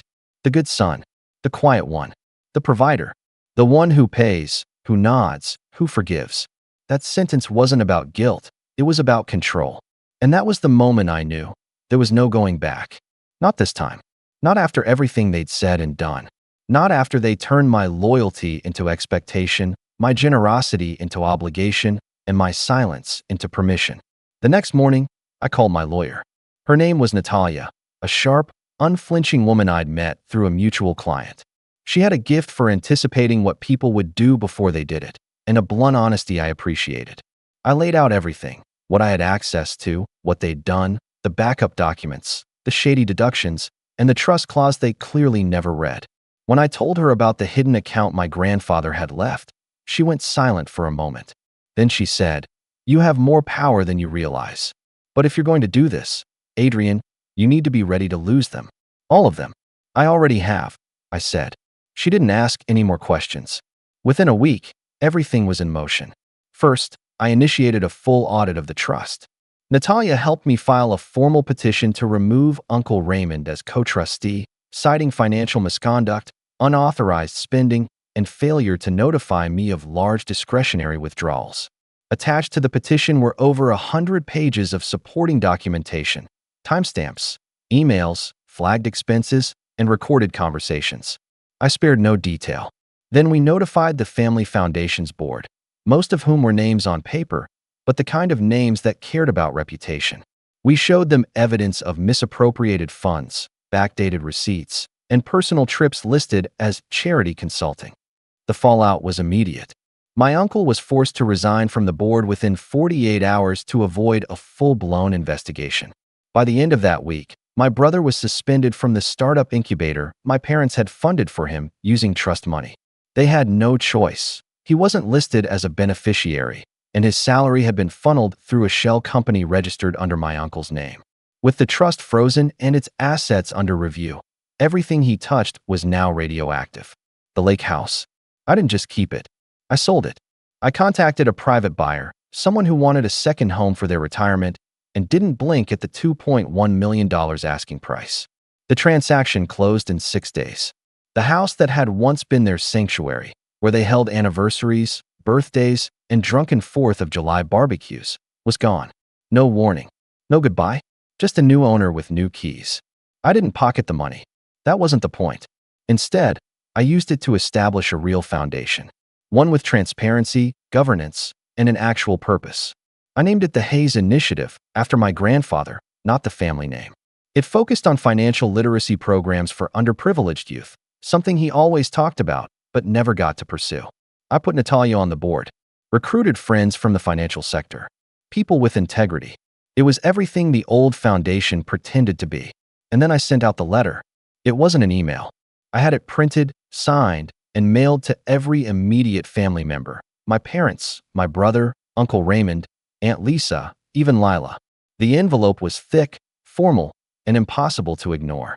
It read, "Dear family, this letter serves as formal notice that I am fully withdrawing from all shared financial obligations, including but not limited to the family trust, foundation operations, discretionary accounts, estate planning, and vacation properties.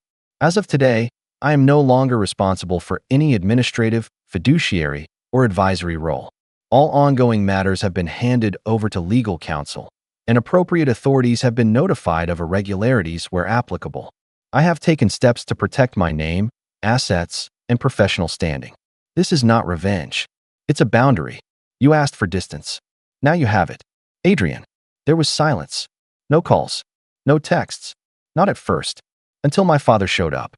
I heard the knock before I saw him. Slow, deliberate, not like the frantic banging from my brother days earlier. I opened the door, and there he stood, dressed in a blazer like he was coming from church or court. Face pale. Eyes sunken. The look of a man who knew he'd lost something he couldn't buy back. "Adrian," he said. His voice cracked like it hadn't in years. I didn't move. Didn't invite him in. He reached into his jacket and pulled out a photo. An old one. Me and Grandpa, sitting on the dock behind the lake house, legs dangling over the water. I was maybe 10, holding a fishing rod, grinning with a gap in my teeth. Grandpa was looking at me, not the camera. "I found this in his old drawer," my dad said, his hand trembling slightly. "I thought you should have it."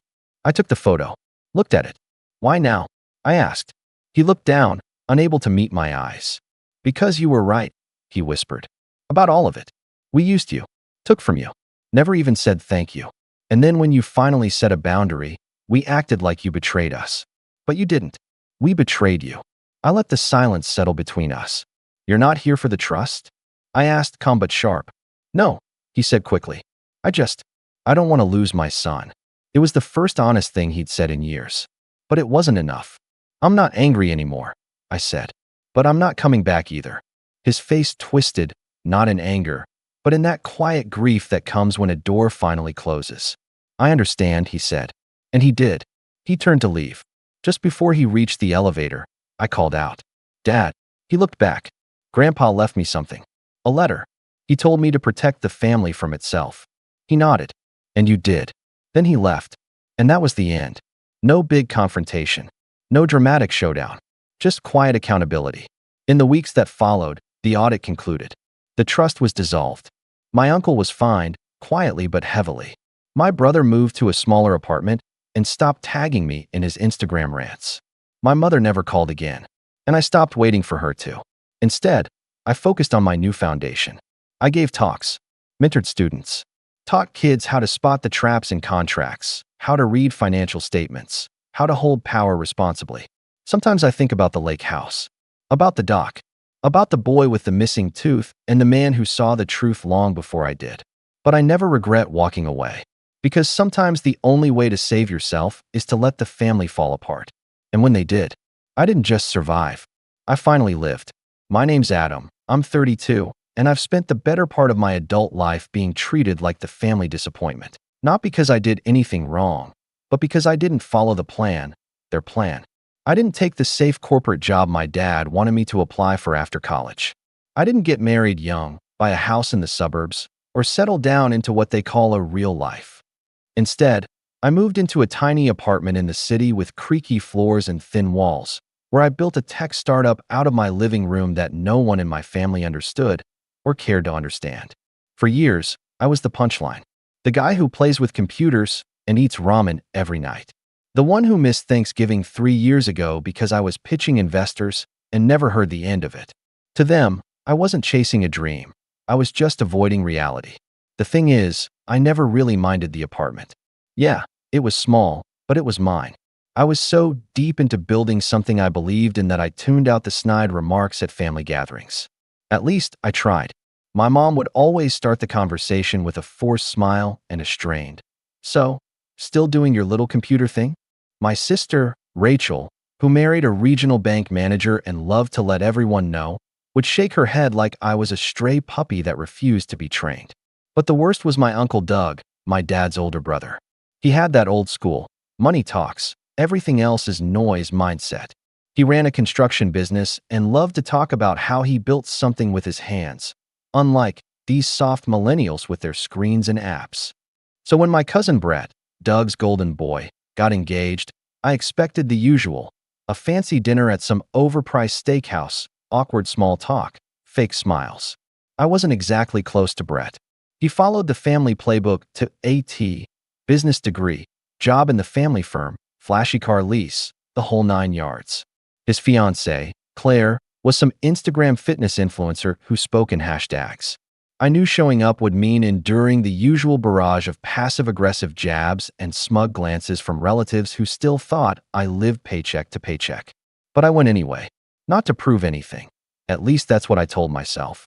But because part of me still clung to the hope that maybe, they'd treat me differently now. My company had finally started turning a real profit, and I just closed a 6-figure licensing deal. I hadn't told anyone in the family yet. Not because I wanted to gloat, but because I didn't think they'd care. Still, I figured, why not show up and see? The dinner was held at this pretentious restaurant downtown, with velvet booths and $28 salads. I arrived on time, dressed in a dark blazer and slacks. Nothing flashy, just clean and simple. I wore the one indulgence I'd bought myself when the deal closed, a Patek Philippe watch. It was understated but elegant. The kind of thing most people wouldn't recognize unless they knew watches. I figured no one in my family would notice or care. I figured wrong. The moment I walked in, Uncle Doug gave me that signature bark of a laugh and slapped me on the back a little too hard. "Still living in that cramped apartment, Adam?" he said, loud enough that a few people at nearby tables turned their heads. "Bet it's cozy when the rats tuck you in at night, huh?" I forced a chuckle. "It's not so bad. Rent's cheap, and I'm downtown." Doug smirked and shook his head. "You'd rather throw money at rent than build equity? Man, your dad should have spanked some sense into you." Everyone laughed. Even my dad gave one of those pained smiles that said, "Don't make a scene." I bit my tongue and took a seat near the end of the table. Across from me was Brett and his fiancée, Claire, who barely looked up from her phone until the appetizers arrived. I sat quietly, sipping water and letting the conversations wash over me. Rachel talking about private school tuition, Doug bragging about a new property deal, Brett showing off photos from their Bali engagement shoot. Then, somewhere between the appetizers and the main course, it happened. Claire leaned forward a little, her eyes narrowing. "Hey," she said, pointing casually. "Is that a Patek?" I blinked. "Yeah. Surprised you know it." She let out a small laugh. "I did a sponsorship with a luxury watch brand last year. Learned a few things." She paused. "That's not a base model." I shrugged, suddenly aware that all eyes at the table were on me. She tilted her head, lifted her phone under the table, and I could practically feel her fingers typing on Google. A second later, her smile faltered. Completely. Like someone flipped a switch. She looked back up at me, then at Brett, then at the rest of the table. That watch costs more than our honeymoon, she said, not trying to be quiet about it. By a lot. The table went silent. Uncle Doug stopped mid-chew. Rachel's wine glass froze halfway to her lips. My dad shifted in his seat. No one said a word. And just like that, in a single moment, the dynamic shifted. Not because I had some fancy watch on my wrist, but because for the first time, they realized something had changed. I wasn't just the broke computer guy anymore. I didn't gloat. I didn't smirk. I just sat back and watched the silence spread like wildfire. And that was only the beginning. The silence didn't last long. Uncle Doug wasn't the type to let anyone else have the last word, especially not someone he'd spent the last decade mocking. He leaned back in his chair, trying to laugh it off, though his voice was just a little too sharp. "Well, look at you," he said. "Didn't know nerd work paid in gold these days." He gestured toward my wrist like it was some kind of offense. "Must have been a gift, right? Or maybe a knockoff." I smiled politely. "Nope. Bought it myself." Claire still hadn't looked away from the screen of her phone. Her thumb was scrolling slowly, like she was trying to confirm something. Brett leaned over and whispered something in her ear, but she barely reacted. She just gave the faintest shake of her head and glanced at me again, this time with a weird, calculating expression. I could see it already. The narrative in her mind was shifting, and she wasn't sure yet if she liked it. Dinner resumed, sort of. The mood had shifted, subtle, but noticeable. Rachel started a new conversation about vacation homes, loudly emphasizing how her husband had just bought them a little getaway in Aspen. Her tone was syrupy sweet, but I recognized the edge. It was her way of reclaiming attention. Classic Rachel. She'd always had a sixth sense for when someone else was getting more than her allotted share of spotlight. My mom didn't say much, but I saw her glance toward me a few times, confused. I hadn't told her about the watch, or the deal, or anything. She probably assumed I was still struggling, still calling her once a month to ask for leftover recipes or news about distant relatives I barely remembered. I didn't hold it against her, but it was clear she wasn't sure how to square what she saw with the image she had of me in her head. Doug wasn't done, though. Of course he wasn't. When dessert came around, he tapped his fork against his wine glass and raised his voice to the whole table. "You know," he said, smirking in my direction, "we should all take a moment to celebrate Adam here. Got himself a fancy watch. That must mean the ramen startup finally paid off." Some people chuckled. My dad gave a stiff smile. I kept mine flat, saying nothing. I could feel it coming. He wasn't just making fun of me anymore. He was threatened. And when people like Doug feel threatened, they go on the attack.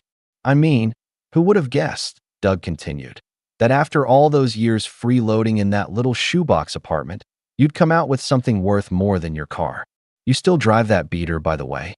"I actually sold it," I replied casually, reaching for my coffee. "Didn't really need it anymore." That raised a few eyebrows. Brett asked, "Wait, no car? How do you get around?" I paused, gave a soft shrug. "Driver." Claire nearly choked on her sparkling water. "Wait, you have a driver?" That was the first genuine reaction I got from the whole table. Everyone suddenly looked alert. "Not full-time," I added. "Just when I'm in meetings or when I fly out for work. Which is a lot lately." Rachel raised her voice a little. "Since when do you fly out for work?" Before I could answer, Doug laughed again, but it wasn't the same kind of laugh. It was bitter. "Oh, come on. What? Are we supposed to believe you're jet-setting across the country now? What exactly do you do again? Selling apps or NFTs or something?" I could see Brett's eyes narrow slightly. He knew I worked in tech, but clearly hadn't asked questions before. Claire, on the other hand, was practically glowing. She wasn't looking at me anymore. She was staring at her phone screen again. Her fingers moved quickly, and then she stopped. Her jaw went slack for just a second. Then she looked at Brett. "Babe," she said softly, "did you know your cousin's company just raised a Series B funding round? 8 figures. It's in Forbes." That did it. The silence that followed wasn't awkward. It was dead. You could have heard a fork drop. Everyone stared at me like I'd grown a second head. Uncle Doug's face turned a shade darker. My mom looked genuinely stunned. Rachel scoffed under her breath, and her husband muttered something I didn't catch. Even my dad blinked like he was seeing me for the first time in years. But Claire wasn't done. And she flipped her phone toward Brett, showing him the screen. "He's the founder. CEO. That broke the spell." Rachel leaned back, arms crossed.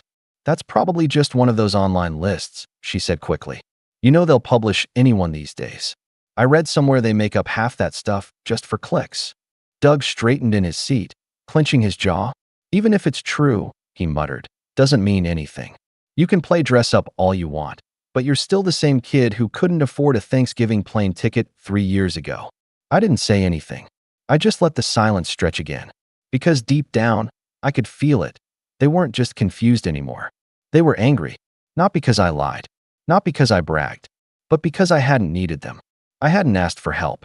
I hadn't played their game or followed their map. And somehow, I'd made it anyway. And for people like Doug, that kind of independence is insulting. The rest of the dinner passed in a strange haze. Conversations turned brittle. Laughter was forced. My mom tried to act normal, asking how work was going, but her tone was strained, like she was trying to piece together a puzzle that didn't make sense. My dad kept sipping his wine, quiet. Rachel started talking about how influencers fake their net worth online and how people should be careful who they idolize. Her husband nodded along like a parrot. Claire kept stealing glances at me. She smiled at things I said, even when I wasn't talking to her. Brett noticed. Doug did too. After dessert, people started leaving. Some offered stiff hugs, others just a quick nod. Rachel didn't even look at me. My mom gave me a half-hearted smile, clearly unsure how to process the evening. And then there was Doug. As he pulled on his coat, he walked up beside me and leaned in. Don't let it go to your head, kid, he said quietly. Money doesn't make you part of this family. I turned to face him. Didn't know I needed an invitation. His jaw twitched, but he said nothing else. As I stepped out into the cool evening air, I looked up at the sky, my breath fogging in front of me. I should have felt smug, triumphant, but instead, I just felt tired. Because I knew that dinner hadn't been the end of anything. It was the start, and the real tension was still coming. It wasn't even a week later when the betrayal hit. I got a call from my bank's fraud department on a Tuesday morning. I was in the middle of finalizing a partnership contract with a logistics software company. Big deal, months in the making, when the call came through. Normally, I would have let it go to voicemail. But something in my gut told me to answer. The woman on the other end sounded professional, but serious. Mr. Cross, she said, we flagged a series of attempted access requests to your business account. Multiple login failures, then a successful one originating from a device in the Midwest. We've temporarily frozen access until we can verify it wasn't you. My heart dropped. No, it wasn't, I said quickly. I'm in New York. Who was it? She explained they couldn't give me a name without a formal investigation, but that whoever it was had guessed my recovery email and security questions. They'd even tried to redirect my email access, likely to intercept two-factor codes. The only people who even knew that information, the old college nickname I once used, the street I grew up on, the name of my childhood dog, were family.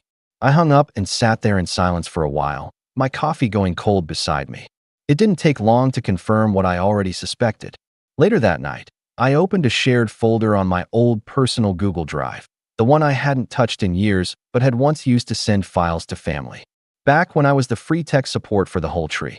It had a few harmless PDFs, old resumes, some pictures, and one document that stopped me cold. A spreadsheet. My old company's early cap table and pitch deck. A version I deleted from my local files ages ago, but apparently had uploaded here once by accident. I never thought twice about it back then, but someone had been poking around. The next day, I got a LinkedIn message from a guy I barely remembered, an angel investor I'd spoken to once a year ago. He sent a link to a new startup pitch that had hit his inbox, asking if it was a new arm of your company. I clicked the link. My stomach twisted. It was Brett. Brett had sent out a near-identical version of my original deck, barely altered, under a new startup name, his name listed as founder and CEO. The product description? Word for word what I had built. The pain point. The solution. The branding language. Even the font was the same. He'd stolen it. I didn't even know where to start. Part of me was stunned, and part of me wasn't surprised at all. I thought back to that dinner, Claire scrolling, whispering to him, the tension in his eyes when she showed him the Forbes article. It made sense now. He wasn't just jealous. He was plotting, and he hadn't just copied a pitch. He'd submitted it to the same accelerator program I had gone through 2 years ago. I called a friend who worked on the review board there. Quietly, carefully, and sure enough, Brett had already made it past the first round. under a different company name, but with a carbon copy product. His submission included proprietary backend architecture that just happened to be the exact system I had built and protected with code obfuscation, code that only someone with access to my local Git backups would know how to reverse. I paced my apartment in circles, my mind racing. How had he gotten into my files? And then I remembered. The dinner. That weird moment when Claire had asked about my watch and scanned it. The lingering glances. The sudden curiosity. I'd left my phone on the table when I went to the restroom, and I hadn't thought twice about it. But I'd been careless. One password, one saved browser session, one forgotten link on my drive, and Brett had what he needed. He didn't just want to copy me. He wanted to be me. That realization stung more than I expected. I sat down and opened my laptop, logged into my legal team's internal portal. I didn't want to jump straight into war, but if I didn't act now, this could spiral into something I couldn't contain. Before I hit send, I hesitated, because underneath the rage was something else. Betrayal. Brett was my cousin, my family, the guy I used to play Nintendo with in Grandma's basement. We weren't close, but we shared blood. We shared birthdays, holidays, stories. I never imagined he'd stab me in the back like this. Not to steal what I'd built. Not to pretend he'd earned it. I remembered when I first started my company, and everyone laughed behind my back. He included. He used to call it Adam's Nerd Fantasy League. I'd brushed it off. Let it roll. Because I thought, one day they'll see. And now he'd seen.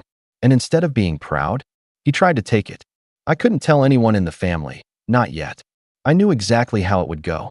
They'd say I was overreacting. That Brett probably didn't mean anything by it. That I should just talk to him and resolve it, like family. But I wasn't about to let this slide. Not this time. And as I stared at the cease and desist template on my screen, I knew this wasn't just about a stolen pitch. This was war. And Brett had just fired the first shot. I didn't send the cease and desist that night. I hovered over the button for what felt like hours, my finger twitching, my eyes locked on the screen. But something inside me held back. Maybe it was the exhaustion. Maybe it was denial. Or maybe, deep down, I still wanted to believe it wasn't real. That Brett had panicked or gotten carried away. That I could confront him, and he'd apologize. That there'd be a way to make it right. Instead, I just closed my laptop and sat there in the dark. That night, I didn't sleep. I laid on the couch, staring up at the ceiling, hearing every creak in the old apartment like it was shouting at me. Every time I shut my eyes, I saw his name in my inbox, or Claire's smug smile across the table, or Doug leaning in to tell me I'd never be one of them. By the next morning, I knew I needed space. From all of it. The noise, the stress, the disappointment. I turned off my phone, forwarded my calls to voicemail, and packed a small bag. I left without telling anyone. Not my friends, not my assistant, not even my parents. I took the first train out of the city and headed upstate to a tiny rental cabin I'd found months ago, but never had time to visit.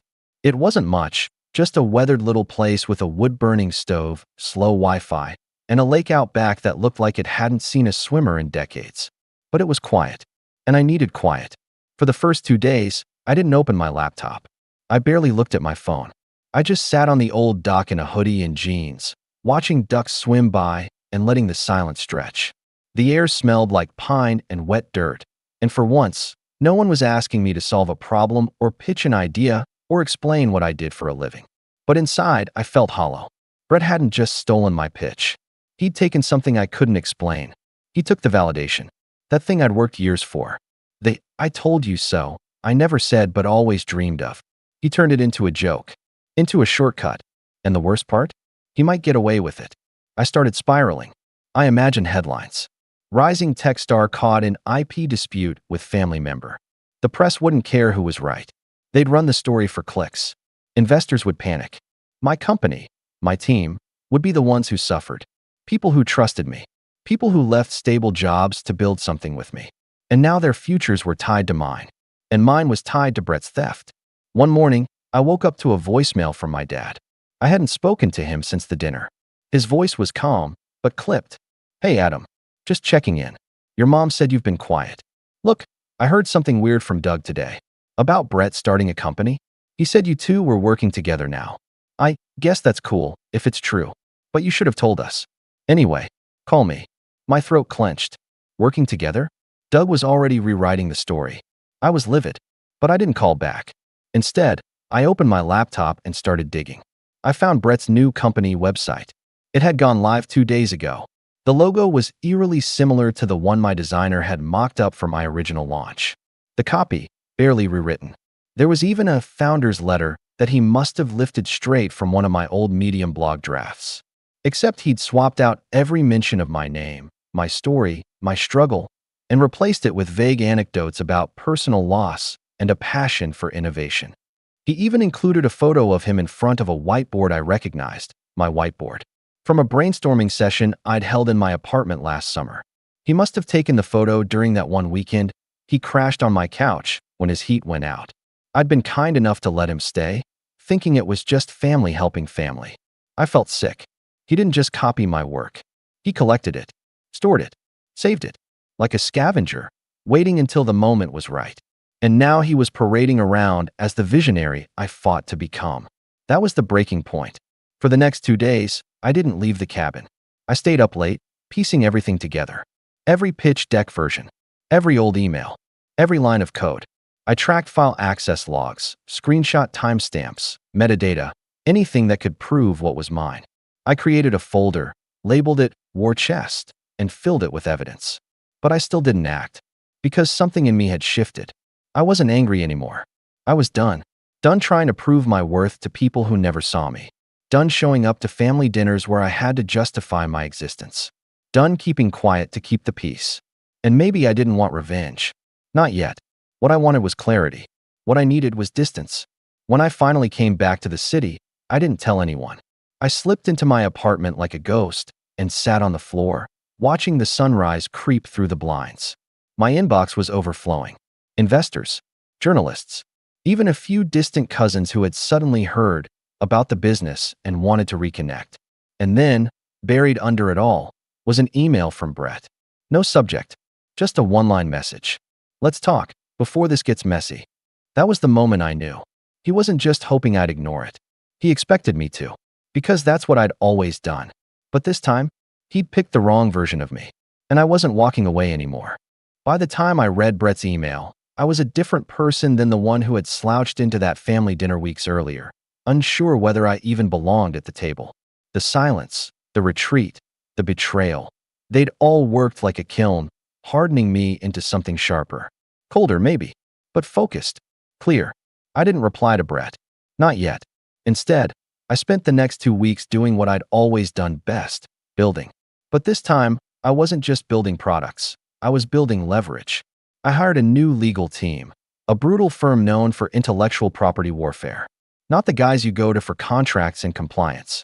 These were the types who drank coffee out of I sued Google mugs and smiled through depositions like it was date night. I gave them everything: emails, version history logs, screenshots of our shared family folders, timestamped code commits, even that photo of Brett in front of my whiteboard. The lead attorney, Maya, looked through it all and said, "Oh, we've got him cold." At the same time, I called a friend of mine, Victor, who ran a boutique PR agency for high-level tech founders. He wasn't cheap, but he was discreet. We crafted a plan, a story, one that would circulate quietly through the right channels, drop into the right inboxes, land on the desks of the same people Brett was trying to impress. The headline? Unknown cousin tries to clone tech CEO's startup, gets exposed. It wasn't published yet, but it was ready. And I wasn't done. My company, which I had kept lean and private until now, was finally ready to scale. We'd been holding back on growth because I didn't want to lose control. But now I had a reason to go big. I finalized a new Series C deal with a venture group that specialized in aggressive expansion. Within 2 months, we opened 2 new satellite offices, tripled the engineering team, and launched our product in 3 major cities. Revenue spiked. Press picked us up. Influencers in the tech space started name-dropping us in podcasts and newsletters. I got invited to speak at a major innovation summit in LA, a conference Brett would never be qualified to attend, let alone headline. Suddenly, I wasn't that guy with the apartment anymore. I was Adam Cross, founder of CROS, a rising name in AI logistics and predictive data. And people noticed, including family. Rachel was the first to reach out. She sent a message dripping in fake warmth. "Hey stranger, just wanted to say how proud we are of you. Next time you're in town, Let's do brunch. I didn't respond. My mom left a voicemail saying how she always believed in me, which was rich, considering she used to call me twice a month to ask if I'd given up on that app thing yet. Even my dad reached out, awkward, hesitant. He asked if I needed help managing all the new attention. Said he had contacts. I smiled when I heard it. He meant Doug, as if I'd ever take advice from the man who laughed at me for living in a box with a router. Doug, to his credit, stayed silent. But I could feel his presence, like a shadow at the edge of the firelight. Watching, waiting.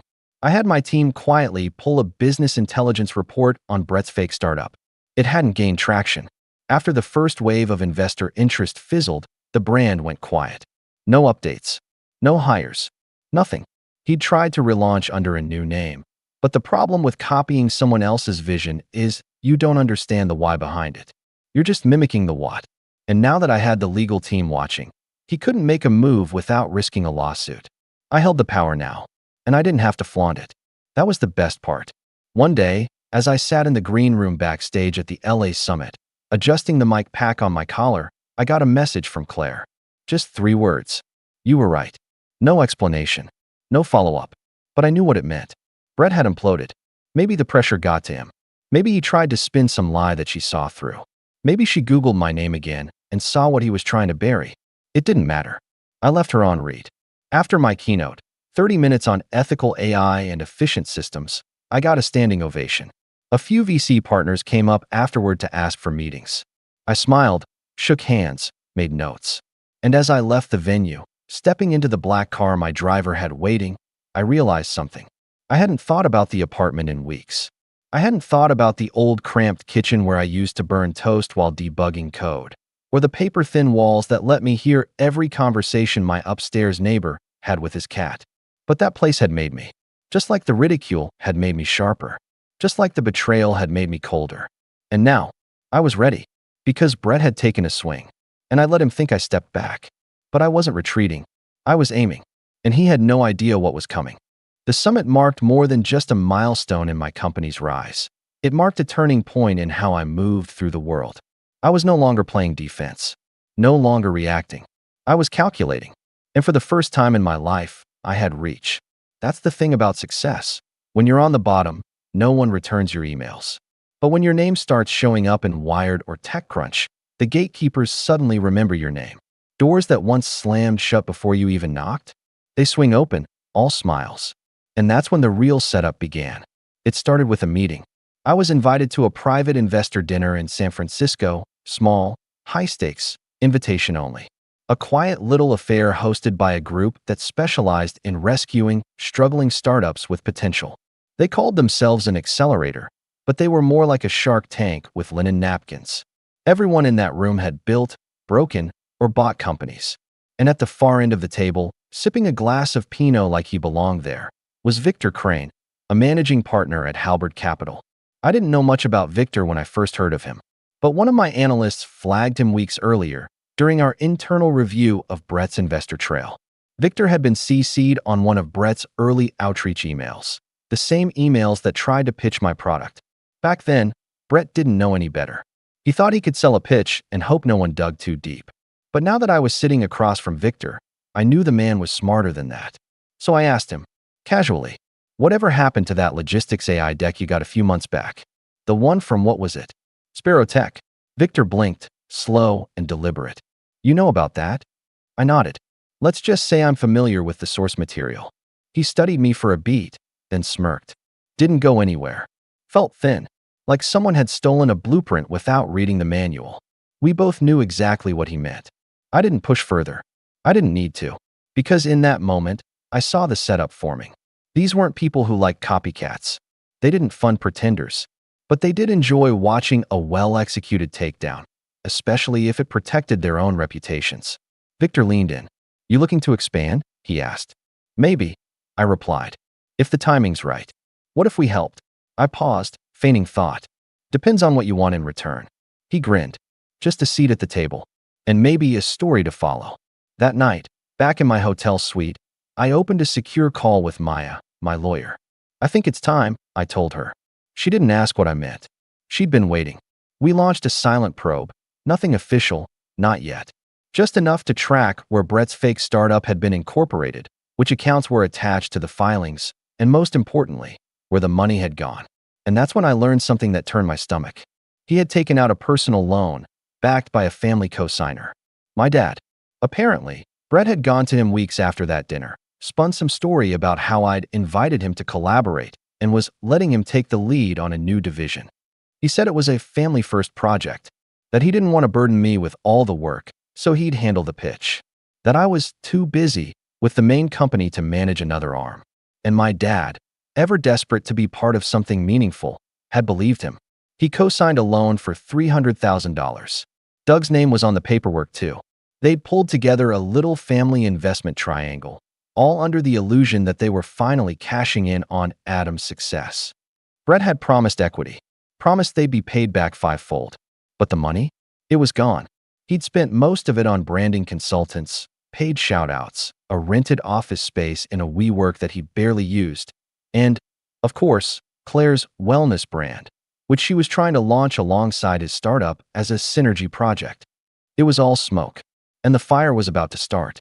Maya and I sat down with the internal compliance officer at one of the largest startup expos in the country, the same one where Brett had submitted Sparrow Tech to present.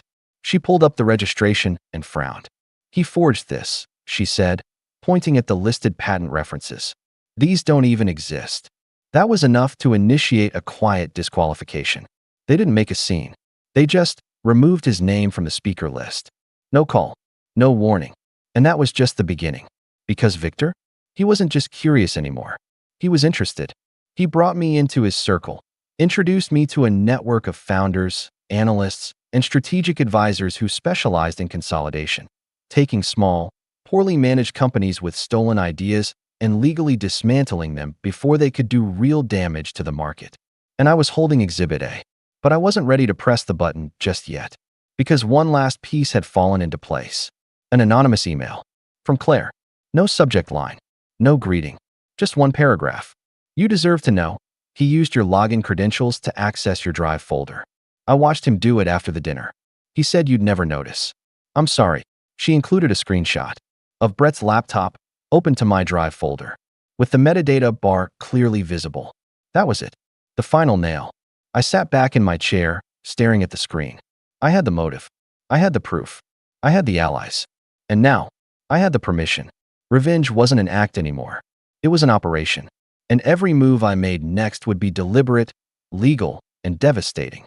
Brett thought I'd gone quiet. But the silence was the sound of me loading the first volley. I waited until the annual cross-family summer gathering to execute the first move. It was tradition. Every July, the extended family gathered at my parents' lake house for a long weekend of sunburns, barbecue, and passive-aggressive judgment. I hadn't gone the past 2 years.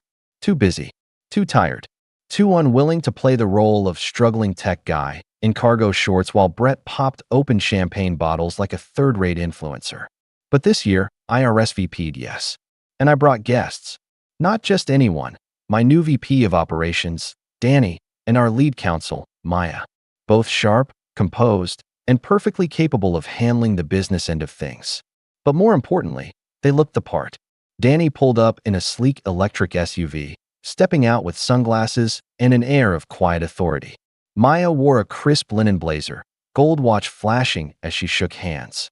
I didn't need to say who they were. People just assumed. Rachel did a double take when she saw me. "You came?"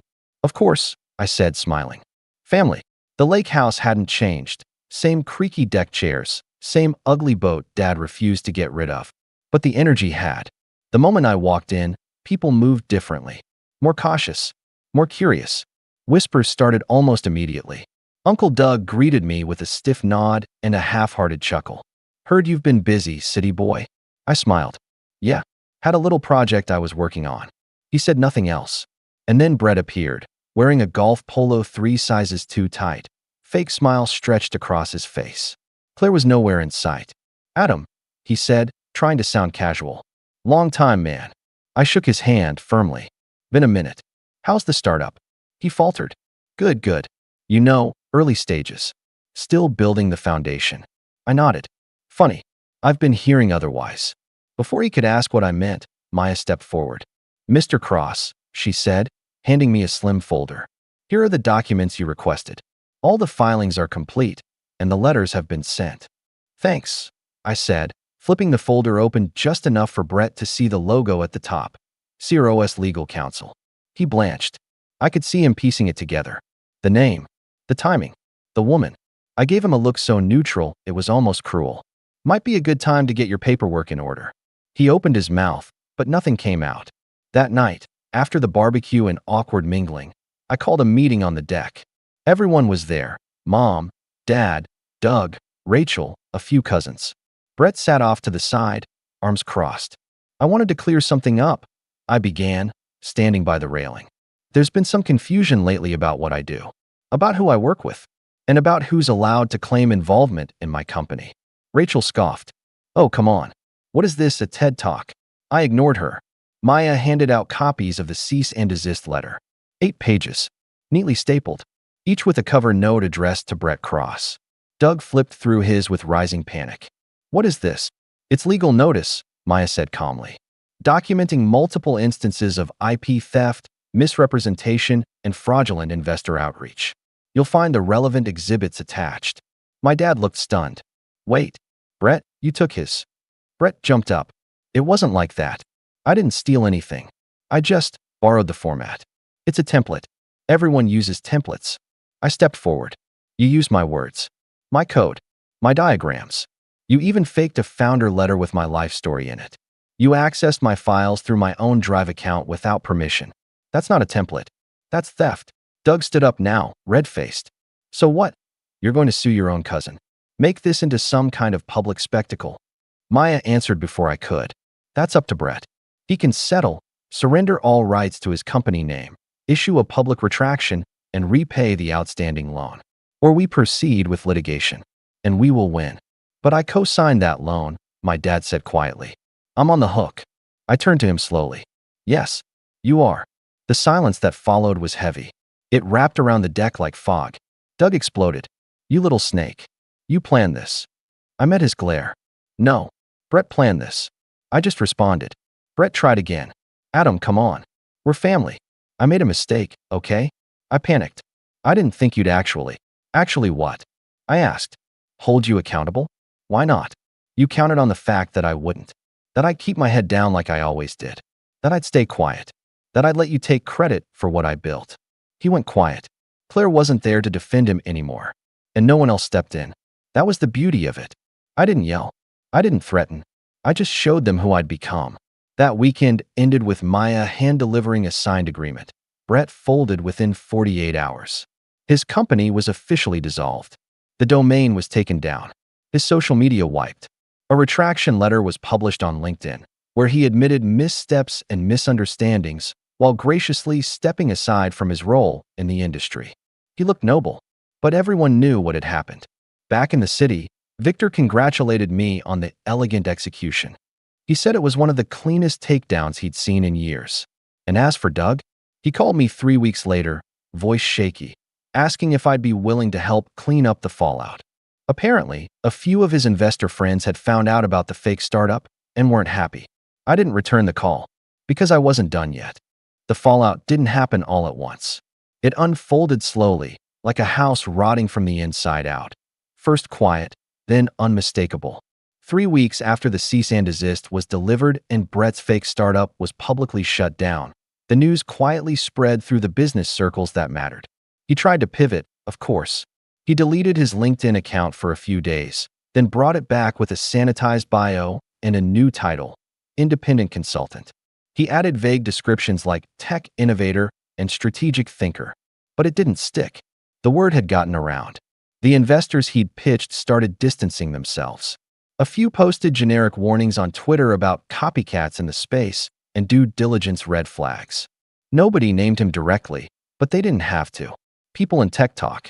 And once you're labeled a fraud, there's no unlabeling it. Claire was gone, moved out, took her dog, scrubbed her socials of every trace of their engagement. I didn't hear from her again, but someone forwarded me an Instagram post she made a month later. Just a photo of a lake and a caption that read, "Lesson learned. Never build your life on someone else's blueprint."